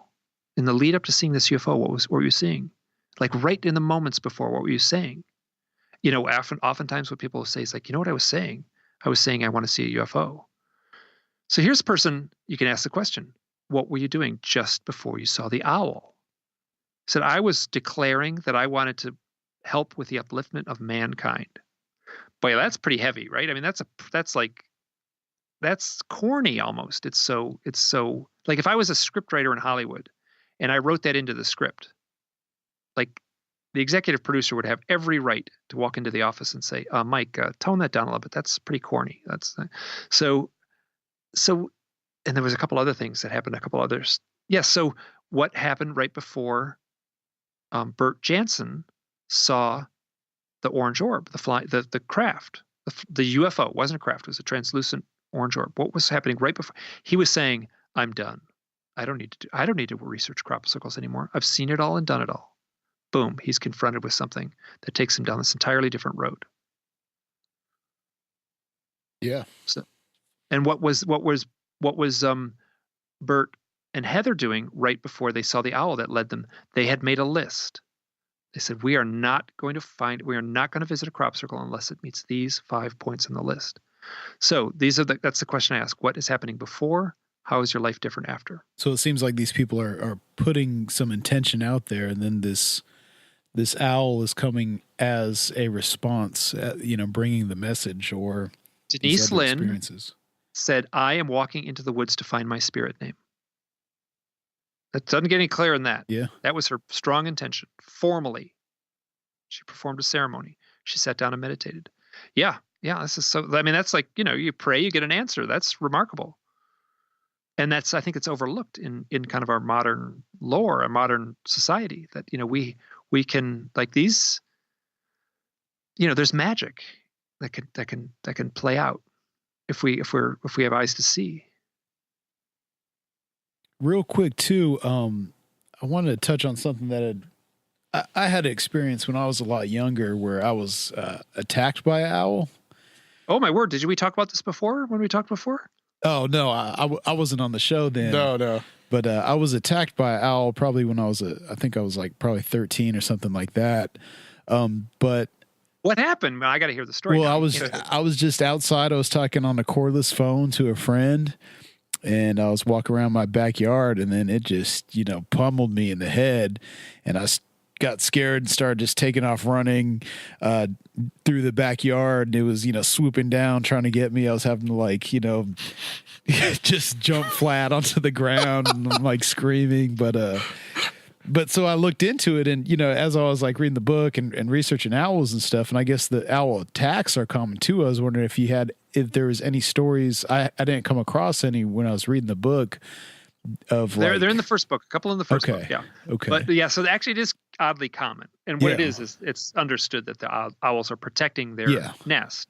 What's common is people getting their hat knocked off. Right. People get their hats knocked off by owls. Yes, and oftentimes they'll do it repeatedly, right? They'll just an owl makes a nest in a city park, and people walk down the little path, and every single person walks down the path gets their hat knocked off or gets scratched. And owls are, I mean, they're like predators. Yeah, it hurt. It hurt. I remember that. So so here's the question: what was going on in your life leading up to that? What were you talking on the phone about? I do not recall. It was a long time ago. But is there any connection? Now you host a paranormal podcast. Right. Yeah. Have there been any of these types of experiences with the owls where it was more negative like that? Because it seems like most of these are pretty positive. There have been some. The positive ones way outnumber the negative ones in my research. Those are the people that are finding me. Oh, I've certainly had some folks tell me some sad stories where, they saw an owl and then later their niece died or someone close in the family died. Right, but no owl attacks followed by experiences or anything? No. Okay. I had one story where someone was I think it was their father,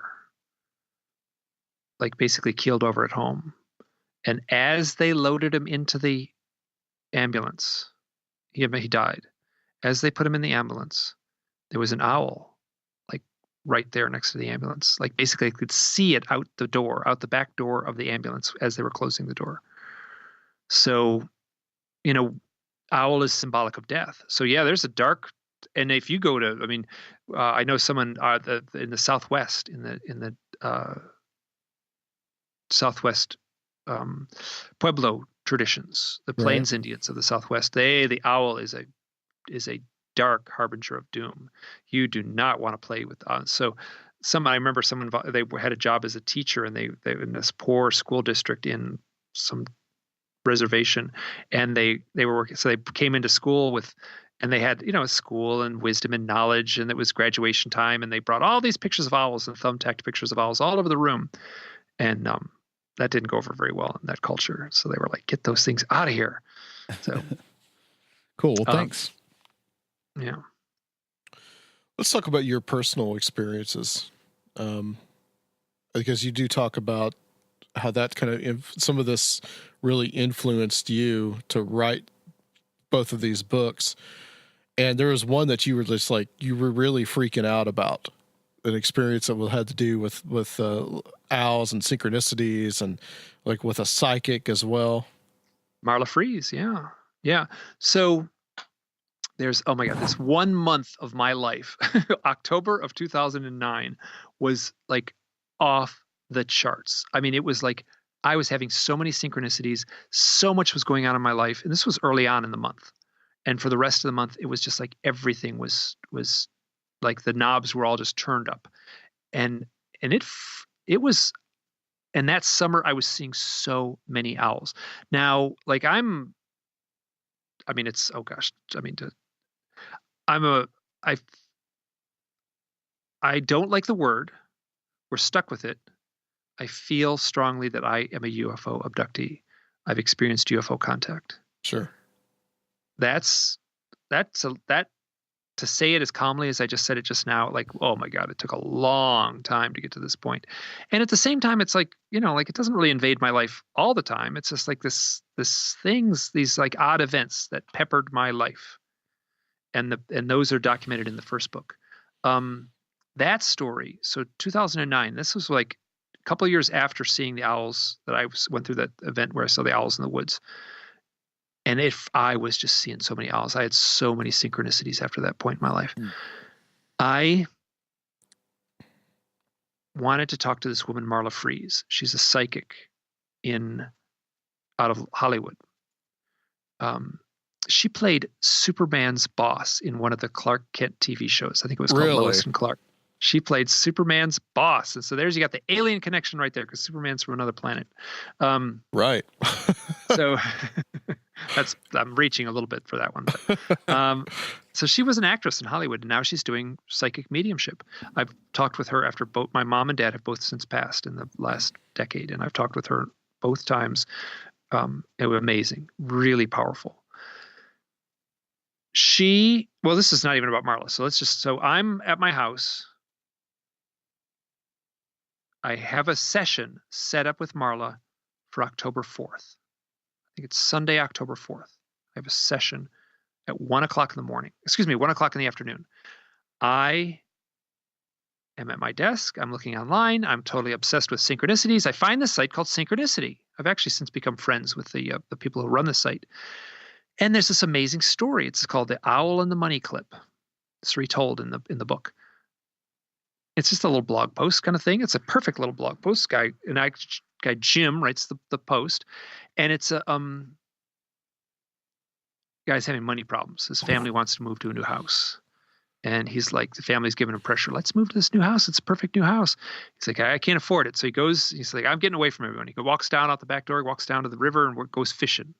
He lives in Idaho. This is a perfect Idaho story. Goes fishing, and he's fishing there full daylight. This owl flies over the river and drops this shiny thing in the water. Water's shallow little river. He walks out, and it's a money clip. He picks this money clip, a silver money clip with his initials on it. He's stressed out about money. A silver money clip falls from the talons of an owl and has his initials. So I'm like, wow, that's a pretty cool story. I'm going to leave a comment there. And honestly, part of the comment was, I run a blog where I'm documenting weird owl stories, and this is such a wonderful story. So I was a little bit self-promotion. I was like, kind of had an ego thing. I was like, I'm going to put a little thing here. I'm going to push my blog here. So I scroll down, and before I could do that, there was this, how little comments there, tiny little picture of the person who left the comment. There's this woman with blonde hair and big sunglasses, and she said, I had a really cool owl experience where I was in a nest of 50 owls. It was the most mystical experience of my life. And I'm like, okay, now I'm sidetracked. I got to talk to this woman. So you click on her face, you go to her profile page, you find her blog, you find her contact information. Within 20 seconds, I had sent her an email basically saying, I got to hear your story. And she gets back to me and said, here, I'll send it to you. I wrote it as a creative writing essay assignment. So she sends me the story. She's like in the woods and with a friend. This guy's name is Christian. and they kind of walk into this meadow, and the meadow is it's like this open meadow with trees ringing it. She looks up and she's like, there's eyes staring back at me. She wrote it very mystically. And then she realized there was eyes everywhere. Then she realized there were like 50 owls in all the trees. All the branches were filled with owls, and they were all looking at me. And I was like, wow, that's a great story. So I actually I was quoting the back and forth correspondence through email. I was like, wow, that's pretty cool. That's really amazing. And she said, yeah, it was the coolest experience of my life. And then she says, and we saw a UFO that night. And I'm like, what? Do you know what, my blog is about UFOs and owls and synchronicity? You saw a UFO at the night you saw these owls? This is what I'm researching.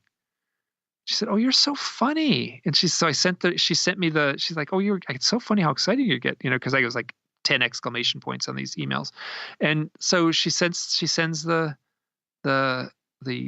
remaining essay. She said, it was actually in the essay. I didn't send it. It was just too weird. So they're driving down the road. They get to this point. There's something coming towards the car. They turn off the road. They get out of the car. They watch this thing fly over the road, and they don't know. They have no explanation for what it is. And there's like all this stuff. It's written very trippy, and it's like,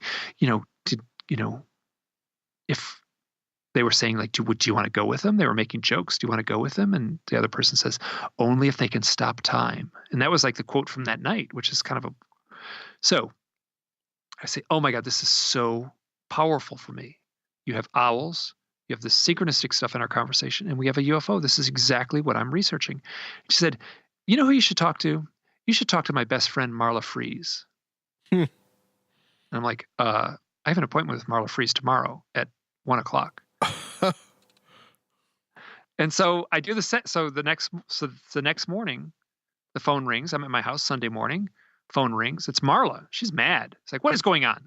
What is going on? It's like, what are you talking about? It's like, Stacy just called me. She said that I met your 1:00 appointment yesterday. Like, are you spying on me? What is going on? Are you snooping behind my back? And I'm like, no, I'm just totally baffled. I'm in this totally weird headspace right now. I don't know what to think.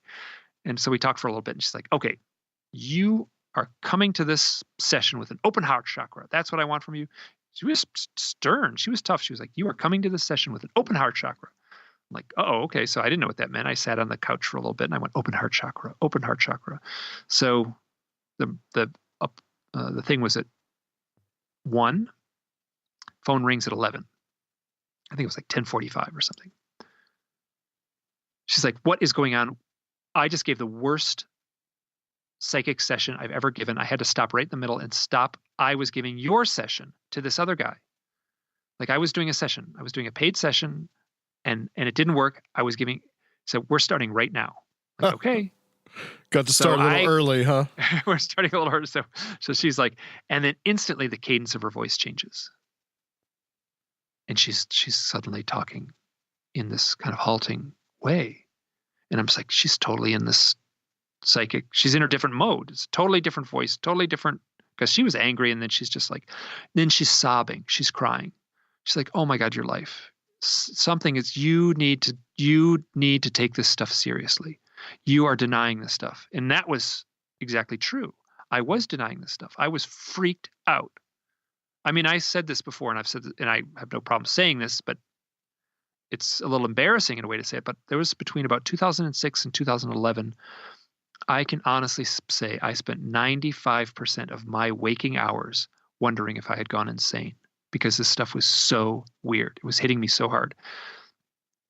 So, and then I go through some stuff with, so the one thing, and I'm hesitant to say this because it sounds a little audacious, but I have written notes from that session. I can't really remember much from that session. But one of the things that I wrote, which I do remember her saying, this is about me. She said, you are here for profound reasons. I don't know what that means. I'm just quoting what she told me in that psychic session. And that psychic session was highly charged. Oh, and then I ended up meeting Stacy after this. I went to a conference that Whitley Strieber gave where owls. I saw a bunch of owls at this conference in Joshua Tree, California. He did a 2-day conference. I drove from Idaho, where I was living at the time, down to California. Joshua Tree is 3 hours or from LA or something like that, 4 hours from LA. So I figured, well, I'll just drive to LA and I'll meet this woman.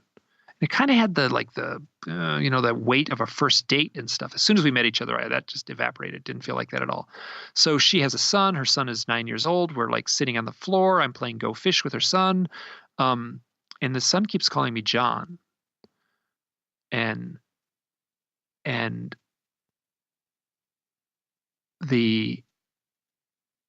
this goes on and on. He calls me John. She said, no, this isn't John. This is Mike.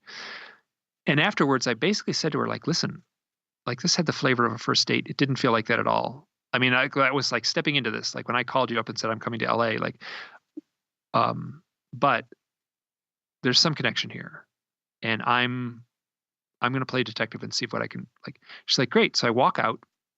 It's Hollywood. Like I'm from Idaho, right? I mean, it's like, like I'm in Hollywood. It looked like every episode of TJ Hooker. I mean, it just had that California, like, just like, it's like almost seeped into every American's dream realm, like this, like, it's like every street is like, oh my God, this is like, I've seen this street on, this is from Emergency, the old TV show Emergency. So I said, if this was a Hollywood movie, you know what that felt like? I would be the gay next door neighbor. They would cast me as the gay next door neighbor, and that scene would be the gay next door neighbor who comes over once a week and has dinner with Stacy and her son. And I sent her that the next morning. I sent her an email. I said, you know what that felt like last night? I felt like I was the gay next door neighbor in a Hollywood movie. And she went, LOL, that's John. So she did have a gay next door neighbor that came over every week. Huh. And that was John. Yeah. So the boy was, so anyway, this stuff gets so weird. And now I'm going way out on a limb to try to explain this. I made a podcast where I described the events of October of 2009. It begins with the story of the 3rd, where I meet Stacy. It ends on the 31st, Halloween, where I meet this psychic named Anya Briggs.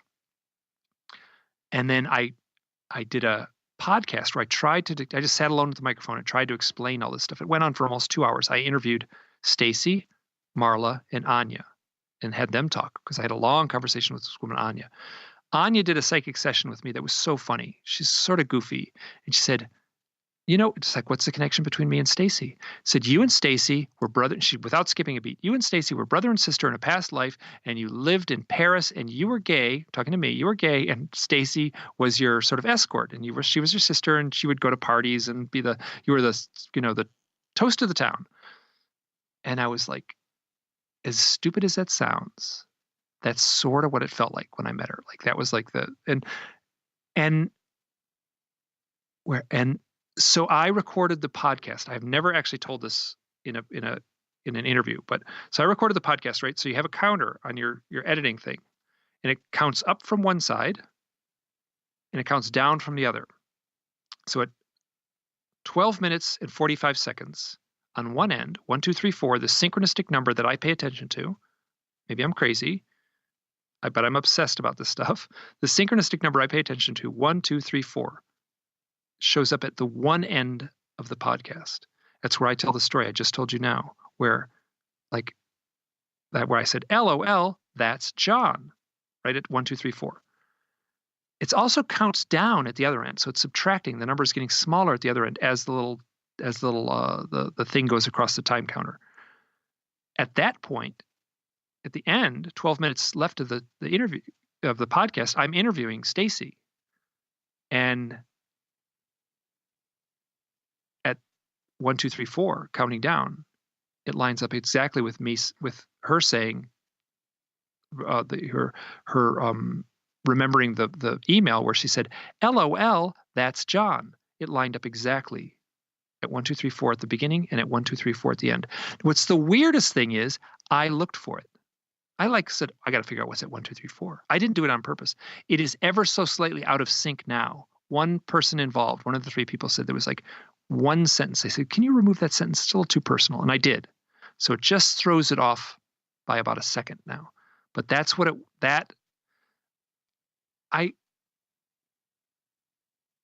in a way, that story is hard to tell, right? Because it's so complex. It's got so many, it just goes everywhere. It goes all over the map. And that was the point of this book, was to tell these stories in their completeness, to really allow the space to put all the goofy details in. If the counter is like that on this show, I'm going to freak out. Dude, I don't know what to say. Yeah, we're past on to 12:34. Yeah, you can't. You jinx it if you go in trying to second guess it before. That's true. That's true. So, yeah, it won't happen. I don't know. Who knows what'll happen? I don't know. Maybe you'll. One final question, and this really intrigued me, and I kind of wanted to. I don't think we got to talk about this when I had you on about the first book, but just the amount of people that have these experiences, that have a variety of the name Christopher or Kristen or Christian. Yeah. Oh, that? You want me to address that? Yeah. When I figured that out when I had an owl story that I put in a blog post, and it took place where I saw 6 owls. I told the story at the beginning, 3 owls, and then later 3 other owls. I did tell that story at the beginning, didn't I? Mm-hmm.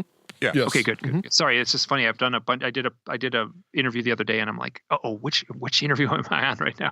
So, it's funny. You promote a book like this, and that's the way you have to promote it. It's wonderful fun to do these interviews. So I'm not, but I had an experience that I put in a blog post where I had seen these owls with a woman named Kristen. She had an experience where she saw these owls with a man named Christian. That's little, but this name shows up over and over and over. There's a woman named Christina Knowles. She's a UFO researcher. There's an author named Christopher Knowles. Wouldn't call him a UFO researcher, but he's definitely doing sort of esoteric research. He's right at the forefront of the synchromistic stuff. He runs a blog called The Secret Sun. I contacted Christina Knowles and I said, "Do you have any people who've seen owls?" And she said, "Oh yeah, it's one of the questions I asked. Do you have any owl experiences?" Like, really? You ask that? Like, no other UFO researcher asked that. Yeah, it's because I see it as a pattern. So she sent me a handful of people that had these owl experiences, and so I interviewed them, and a couple of those make it into the first book. Christina Knowles, Christopher Knowles, they have owl in their last name. Christopher Knowles has mother collected owls obsessively. I don't know how to separate. So I'm obviously like the crazy guy in the, like sitting under the bridge, like, counting out numbers on it, and tracing out like little mathematical equations on a cardboard box. I've sort of turned into that person where I'm seeing it everywhere. But at the same point, when I pull on these threads, they're fruitful. Christopher, Christian, Christina, all of these names have the word Christ in the first 4 letters or first 5 letters. There is no other word in Western culture more highly charged with mythic resonance than the word Christ. In the second story, I have a woman named Kristen, spelled differently than the Kristen that I went camping with, that used to go into the desert and camp. She would meditate. She said it was meditation for me. I would go into the desert, do long 10-day trips into the desert alone. And I'm like, that's like straight out of the Bible. Christ went into the desert to meditate, to find himself, to talk with God. Or his father, I guess, is the way he put it there. And then he met the devil too, I guess, in one of those trips. But so I am at the point now, in the culmination of the second book, which I was actually a little reticent to even address, but it emerged. There's Christian imagery. That's the way I put it. Christian imagery is welling up in this book all over the place, just beyond the names Chris. That's easy. It's showing up other places too. Some of the people were devout Christians in the stories, and that they sort of framed some things. They would say, "Listen, I prayed to God." One guy in the chapter 17, I prayed to God. He was deer hunting. I prayed to have a quick, clean kill. He has a deer hunting experience that is the most beautiful story I think I've ever had the honor to that's someone else's story. It's not my story, but it's the most beautiful story I've ever had the honor to transcribe, his deer hunting experience. That begins with him saying a prayer to God. Now, I had to include all that stuff, and note it and sort of. So my sense is it's less Christianity welling up, but my sense is we live in a Western society. This is the mythology that forms the foundation of Western man. I mean, there's a church every corner in most towns, right? So, but we don't really. It depends on where you are and who you're. I would say that the majority of Americans don't. It's not the. A lot of people aren't church going, but it is the mythology. Some people may I'm trying to make sure I say this in a way that's not offensive. At the same time, I want to get my point across. It is the foundation of our culture in many ways. And so my sense is that's the mythology, that's the mythological stuff that wants to well up and make itself known and and get your attention. It's symbolic imagery is here making its intention, right? So I'm not seeing, so the owl, in my opinion, is a symbol, and so is this Christian imagery. So that I have no idea why the names Christian, Christopher, Kristen, Christina show up with such a heightened. It's more than just random, in my opinion, and that's difficult to prove. I'm just going anecdotally. So yes, you asked a question. I don't have an answer. What I can say is, boy, you pull on that threads, it does not get more highly charged than that name. Yeah, absolutely. Totally get it. Yeah, it's interesting too. You talk about the Western mythology, and it seems that the phenomenon is reflecting that. Do people in the Middle East, see Allah, or do people in India see Ganesh? This is right. I don't have an answer to that, but I mean, I would assume that it would tailor itself to the observer. Well, Mike, this has been very enlightening, man, and I think that we could talk for like 5 hours about this. That's the problem, isn't it? Yeah, I'm just barely scratching the surface, and that's the problem. I'm reading the book aloud. I said that earlier, and I'm like, man, it's just when you go word for word and have to speak every sentence clearly, it's like I'm like, holy crap, this is a dense book. There's a lot. I'm kind of even. It's a way to focus on it that you simply don't focus when you're writing it. Reading it aloud has been really like there's a lot going on in this second book. I had a whole list of stuff that I sent you earlier, and I don't think we covered everything. There's no way. Oh no, I don't think we could. List, like, oh my god, the show will be 11 hours long if we tried to do that list. So I'm happy to talk about any of it, but it would be that's a dense book, and that's a problem. Like to tell. Like, oh, just tell the Stacy and Marla story. Like, oh my God, like there's so many, like the threads go everywhere. And there's a lot more in the book than what I paraphrased here verbally. Well, if people want to hear more of these stories, read them, where can they get the book? They can get the book. They can go to my website, which is hiddenexperience.blogspot.com. You can also go to MikeClelland.com, which just basically takes you to another link to the other site. You can also Google owls, UFOs, and my name will come right up at the top of the list. Yep, and you are the guy. You have no problem finding it. And that's like that's how people are finding me on my website. I have a little thing at the top that says, I want to hear your owl stories. And so if anyone in the world has a weird experience with a UFO and an owl, I am like 2 mouse clicks away, and they're right into my email inbox. Yeah, this has intrigued me since I first heard you on the Grayling Report, probably like 2012 or 2013, talking about this, and ever since I have followed your work. And I have to tell you, I mean, it is some really profound and important stuff what you're doing. Well, thank you. And it's been, it's so I didn't pick owls. Owls picked me. And right on the cover of this book, it says accounts of owls, UFOs, and a deeper reality. That's the core of it, is the deeper reality. The owls and the UFOs are just signposts, and they're pointing to something. They're a little sign with an arrow, and those are both pointing to some deeper reality. So that's at the core of the mystery, not the owls and the UFOs. That's just window dressing. It's the deeper reality that's behind it that's much, much more intriguing to me. Yes. Well, thank you so much, Mike.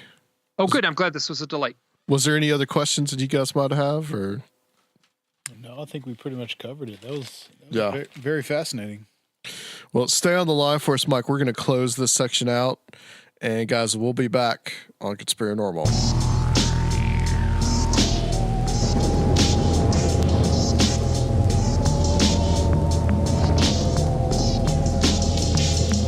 Are you starting? I don't know. I thought you were going to start. Okay. I'll start. Well, actually, Rob has an owl story that he was. Well, I wasn't going to tell it because it just seems too like. It's synchronistic, man. It's what. Well, I will. Yeah, I got home last night after practices, like midnight, and I laid down and I heard. I swear to God, I'm not making this up. I heard like hooting, like owl-like noises outside. I didn't even realize that we had Mike coming on today. I'd forgotten about that. See, and then on the drive back home or drive here today, I stopped at a gas station and they had this giant display for White Owl cigars at the gas station. And we got here and we had Mike on, and it's just. It's going to continue, man. It's going to roll.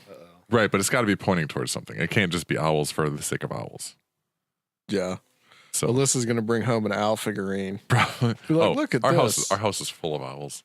Oh, that's true. Yeah. She loves them. There's actually a little crow too, or like a raven that she has in there.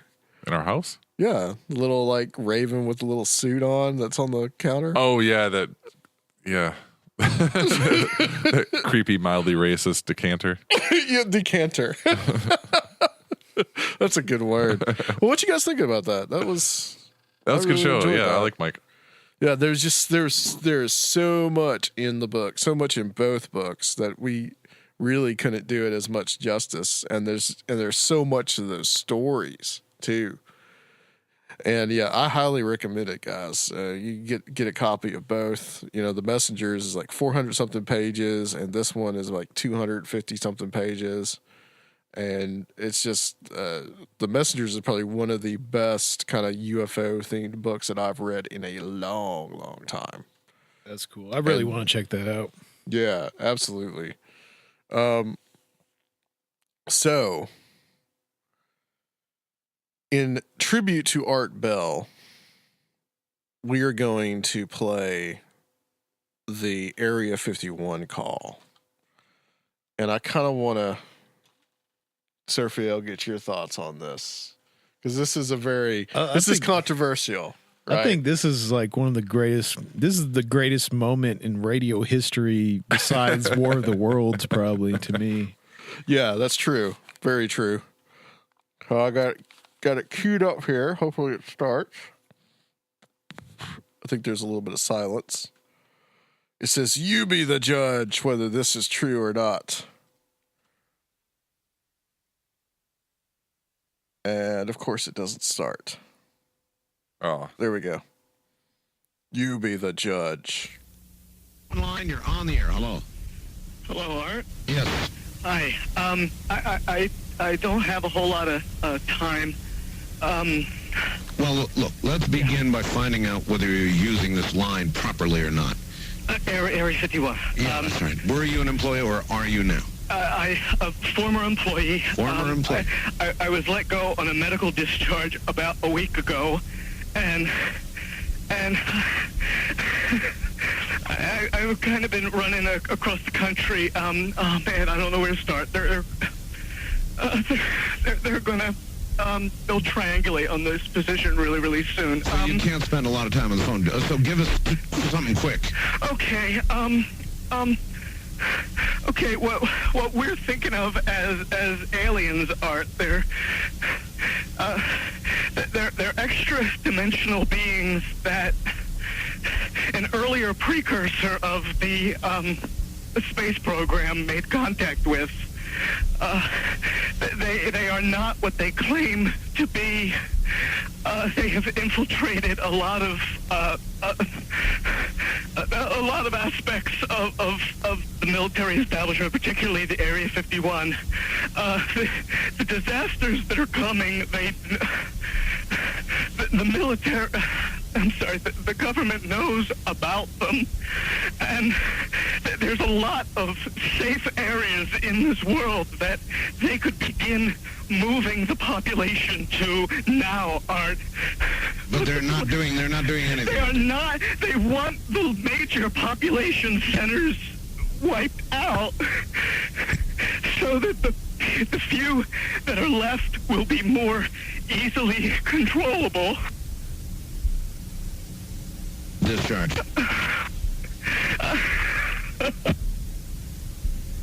And they lost the transmission. I started getting... Transmission lost.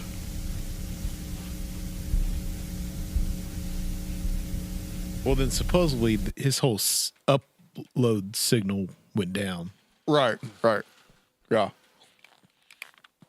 That was the thing. And it comes back with him talking about someone asking him whether that was real or not. So that's the question. Was it real? So the radio show lost their transmission? He claims, yeah. Art Bell claims he both was losing his signal and then his whole uplink to the satellite. What year was this? 1997? I'm not sure. Am I right? But, he had his own... He had like his own little compound out in the desert and his own satellite Nevada. that he used to uplink his signal. Because I can see, Area 51 was kind of a touchy subject at the time. They hadn't come out in the mid-90s yet. It hadn't been declassified. It was still like in denial that it was like even a thing. So I can see that. Whether or not the story is true, his signal being like shut down while they investigated it, kind of thing.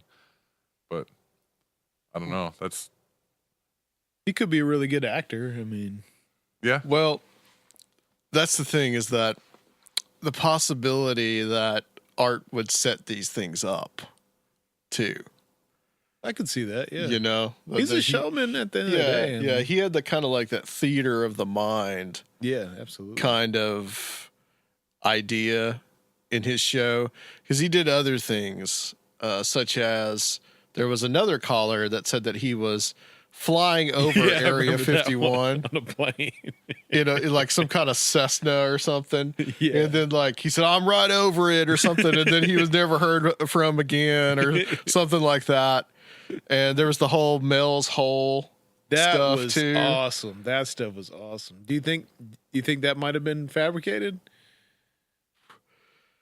I don't know. It's hard to tell. That saga it's hard to was tell. amazing. Do you remember that, Rob? No. These are all call-ins? Yeah. Mel was this guy who called in originally just telling him about this big hole he had on his property that people have been like dumping trash into for years.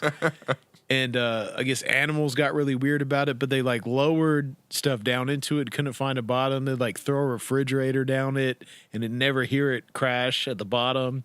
And then supposedly like some kind of weird government people came in and like took over his property. And then he like called Art Bell while he was like on the run. And like, it was over a few shows. Like it was pretty rad. There was also something about, I don't know if this is Art Bell or not, where this guy said that he had shot an alien and was keeping it in the freezer. And I think that he would call into Art Bell and talk about it as well. So there was all this kind of just, this, I think he kept people guessing, kind of like the War of the Worlds, like you mentioned, where, is it real or is it not? Right. Well, and John Teeter falls into that area too. Oh, yeah. Well, my question, I guess, is if these are all just call-ins, just listeners and stuff, do you think he was in on any of it, or do you think that like our show, we get, I say a small percentage of guests that have kind of an out there story that we're just here facilitating, whether or not we believe in it or not, But we don't fabricate any of it. Do you think he was? Well, in that case, unless he pulled the plug himself on the transmission and was in on it with the guy, so that it just seemed like, oh, this was really going to get people to listen. Yeah, yeah. You know what I mean? But, if that was 97, that was 13 or 14 years after he started the show. He was pretty well established. Well, he knows people would love it, though. Yeah. Right. But then at the same time, it's like I don't think there's been anything like that where that was this just hub that attracted all the crazies to call Art Bell. I mean, I can't think of anything else. I mean, I guess they still call Coast to Coast, but during that time, I mean, that was like, he had the Antichrist line. He had like all that stuff. Yeah.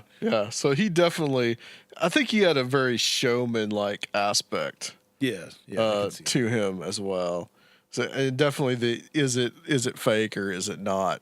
Just keeps people guessing even to this day. So there is a very genius kind of quality to it. But yeah, it could have just been a random person.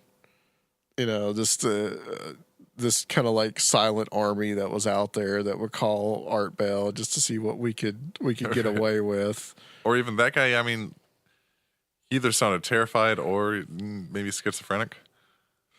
Yeah. I think it's interesting that they keyed in on what they keyed in on there, that they're extra dimensional beings. That's the one line that always stands out to me from that recording. They're not what you think they are. Or right. They're not what they I forgot how they're not what you think they are. Yeah, that's what they said. Or they're not what they. And also mixed in with that too was this whole idea about disasters, and there was a lot of talk about that at the time. He said a precursor to the space program initially made contact with him. Yeah, so what was that? Yeah, was that the Nazis or something? Or who knows? But all that mythology has kind of gotten continued on. And of course they were all into the whole like alien bases and all that as well. So I think we'll call it there, guys. Rob, tell everybody where they can get our Patreon. And we do have a Patreon episode up that we did with Lauren Coleman. Oh, yeah, you posted that? It is posted. All right, yeah, there's a new episode up there at patreon.com/Conspirinormal. We've got about a dozen bonus episodes up there now, various other goodies. You can subscribe, help support the show. Wallpapers featuring Luke, some of them, if you miss him. He has his fans. I think he's cryptozoological by now. Yeah. And if you don't want to subscribe to anything monthly, you can make a one-time donation on our website. And if you don't want to contribute money, but you still want to support the show, you can always do that with a good 5-star rating and review on iTunes or Stitcher, wherever you listen. We really appreciate those. And the next guest we have is actually a skeptic.